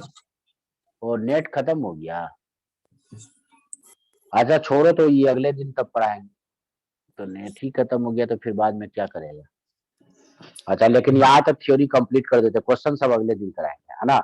तो इस प्रोसेस में जो तुम्हारा क्या आता है कि इलेक्ट्रॉन जो बाहर की तरफ निकलता है उसको हम लोग, तुम्हारा मतलब कि यानी इस प्रोसेस को फोटो इलेक्ट्रिक इमिशन बोलते हैं। रेडिएशन फॉल हुआ किसी कंडक्टर या मेटल पे, तो रेडिएशन ऑब्जर्व करने के बाद जो फ्री इलेक्ट्रॉन बाहर की तरफ इजेक्ट होता है, तो this process is called photo electric emission. और जो इलेक्ट्रॉन बाहर की तरफ आता है फोटोन ऑब्जर्व करके, उसे हम लोग क्या बोलते हैं, फोटो इलेक्ट्रॉन्स बोलते हैं, है ना। तो फोटो इलेक्ट्रिक इमिशन सबसे पहले कौन डिस्कवर किया था, हॉलबर्ग, है ना। सर आप छोड़ दे के अभी बोले थे। तो बेटा रुको, इस थ्योरी वाला पोर्शन केवल कहानी सुना के निकल छोड़ देंगे, क्वेश्चन अगले दिन करवाएंगे सर, ठीक है। Okay sir. तो देखो अलग अलग मेटल्स के लिए वर्क फंक्शन का वैल्यू अलग होता है। तो वर्क फंक्शन क्या है, the minimum energy is required to pull the electron out, pull out the electron within the metals. तो मेटल के अंदर से इलेक्ट्रॉन को बाहर निकलने के लिए जो मिनिमम एनर्जी चाहिए, this energy is called work function, उसी को हम लोग वर्क फंक्शन बोलते हैं। अब वर्क फंक्शन को जनरली हम लोग फाई से रिप्रेजेंट करते हैं, ठीक है। इसका यूनिट क्या लेते हैं हम लोग, इलेक्ट्रॉन वोल्ट के टर्म में लेते हैं। 1 इलेक्ट्रॉन वोल्ट पहले ही बता चुके हैं 1.6 इंटू 10⁻⁻19 जूल होता है, ठीक है। अब देखो तो वर्क फंक्शन मैक्सिमम होता है, हाईएस्ट होता है प्लेटिनम के लिए, ये याद रखोगे, इसका वैल्यू भी याद रखोगे, क्योंकि तुम्हारा 12th के एग्जाम में ये डेटा पूछ देता है। अब तो तुम लोग का 12th का तो हो ना गया आधा पोर्शन का, तो ये तो पूछेगा नहीं, कोई बात नहीं। अब तो मॉडर्न फिजिक्स है, ये तो पूछ ही सर लेकिन सकता है। टर्म 2 होगा सर। अरे लक्ष्य तुम्हारे लाइन पे, उसमें पूछ रहे थे कहाँ है लक्ष्य, तो आ ही नहीं रहा था। हैं? सर होगा सर, तो हम क्या बोले, इसमें होगा, अब उसमें नहीं सुनाई दिया था सर। अच्छा देखो यहाँ पे, और लोएस्ट किसके लिए होता है, लोएस्ट होता है सीजीएम के लिए 2.14, है ना। तो मिनिमम वर्क फंक्शन जो मेटल के लिए सीजीएम का है कितना, 2.14 इलेक्ट्रॉन वोल्ट, और मैक्सिमम मेटल में तुम्हारा वर्क फंक्शन किसका, प्लेटिनम का 5.65 इलेक्ट्रॉन वोल्ट। तो फोटो इलेक्ट्रिक इमिशन तुम्हारा वेव नेचर से एक्सप्लेन नहीं हो पा रहा था, पहले भी बता चुके हैं, है ना। तो पहले 100 इयर्स तक तुम्हारा क्या, न्यूटन्स का पार्टिकल थ्योरी एग्जिस्टेंस में रहा लाइट के लिए, उसे केवल पार्टिकल मानेंगे। लेकिन बाद में 100 इयर्स तुम्हारा क्या हो गया, जब यंग्स ये सब तुम्हारा क्या, हाइजेंस वेव थ्योरी प्रिंसिपल को लेकर डाइफ्रैक्शन, पोलराइजेशन, इंटरफेरेंस, ये सब को एक्सप्लेन किया, और रिफ्लेक्शन, रिफ्रैक्शन, सब कुछ को तुम्हारा वेव थ्योरी के थ्योरी पे एक्सप्लेन कर दिया। तो अगला 100 इयर्स तक माना गया कि लाइट केवल वेव है। लेकिन जब 90s के अराउंड जब कुछ एक्सपेरिमेंट आ रहा था जिसमें कि फोटो इलेक्ट्रिक इमिशंस नहीं एक्सप्लेन हो पा रहा था वेव थ्योरी से, तब वहां पे तुम्हारा क्या, फिर से आइंस्टीन उसको पार्टिकल मानते हुए, तुम्हारा फोटोन्स को पार्टिकल मानते हुए, ट्रीट करते हुए, उसने सक्सेसफुली तुम्हारा फोटो इलेक्ट्रिक इमिशन को एक्सप्लेन किया कि जो रेडिएशन जो फॉल करता है, अगर रेडिएशन का एनर्जी, अगर फ्रीक्वेंसी न्यू है तो उसका एनर्जी कितना हो जाएगा, h इंटू न्यू, और मेटल का वर्क फंक्शन अगर फाइ नॉट है तो एच न्यू में से फाइ नॉट एनर्जी उसको क्या चला गया, उसको उस फ्री इलेक्ट्रॉन को, कोई भी फ्री इलेक्ट्रॉन, पहले भी इलेक्ट्रोस्टैटिक्स में बोले थे कि वो मेटल को छोड़ के बाहर नहीं निकल सकता, उसको निकालने के लिए कम से कम एक मिनिमम तुम्हारा एनर्जी चाहिए, ठीक है ना। तो वो जो मिनिमम एनर्जी देना पड़ता है उसी को वर्क फंक्शन बोलते हैं।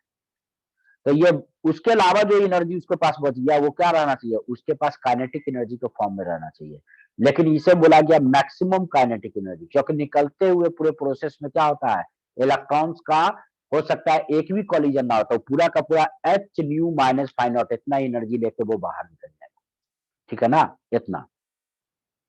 लेकिन अगर कॉलिजन बीच में किसी दूसरे इलेक्ट्रॉन से हुआ तो उसमें एनर्जी का अगर शेयरिंग हुआ और उससे मल्टीपल कॉलिजन हुआ तो ये हो सकता है कि एनर्जी उसका कम होता जाएगा, और इवन की हो सकता है कि पूरा का पूरा एनर्जी लॉस कर जाए, उसके पास कुछ भी एनर्जी ना बचे। देखो तो बाकी रेस्ट एनर्जी क्या होता है, the rest of the energy of the photon is used in imparting the kinetic energy to the emitted photo electron.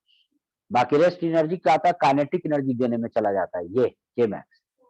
अब देखो, if it makes some collision before coming out, और आने के पहले अगर ये तुम्हारा कुछ कॉलिजन अगर होता है, ठीक है ना, इलेक्ट्रॉन्स का, kinetic energy of electron will be less than के, ये के से कम हो जाएगा जो यहाँ पे निकाला है, due to energy lost in collision, so the kinetic energy of photo electron coming out may be anything between 0 to, यानी कि 0 से एच न्यू माइनस 5 के बीच में कोई भी उसके पास एनर्जी हो सकता है।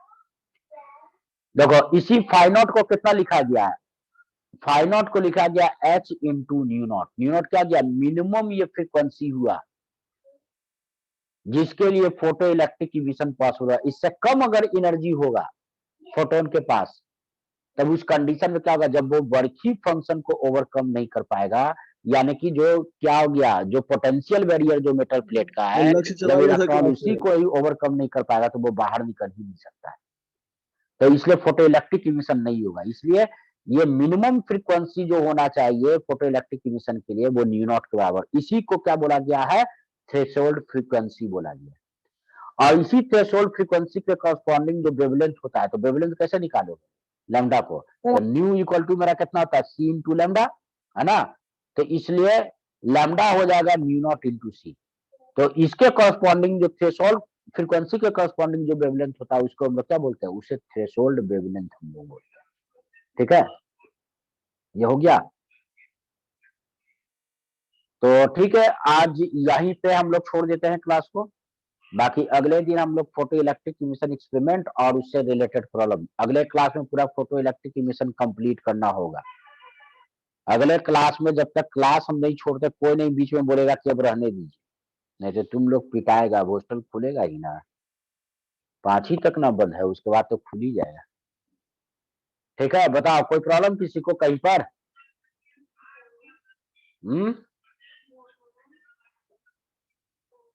Hello, yes sir. हाँ बोलो, डाउट पूछना है ना, तो रिकॉर्डिंग बंद कर देते हैं। आज का क्लास यहीं पे हम रोकते हैं, ठीक है ना। अगले क्लास में फोटोइलेक्ट्रिक इफेक्ट पूरा कंप्लीट हो जाएगा, ठीक है। Love you sir. Yes I love you sir. ए आदर्श बहुत मारेंगे, ठीक है ना। ये सब पागलपनी है, थोड़ा सा मेंटल वाला हरकत छोड़ा करो, पिटाएगा तू, पहचानता है हमको ना। तुम तो खाएगा लाभ, जितना जितना तुमको पीना होगा सब पड़ेगा।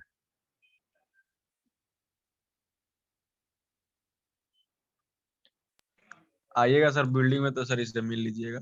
हाँ वो खाएगा इस बार उसको। हाँ चलो, जिसको डाउट पूछना है सर, अपना सर, डाउट के लिए आ जाओ, रिकॉर्डिंग स्टॉप कर रहे हैं।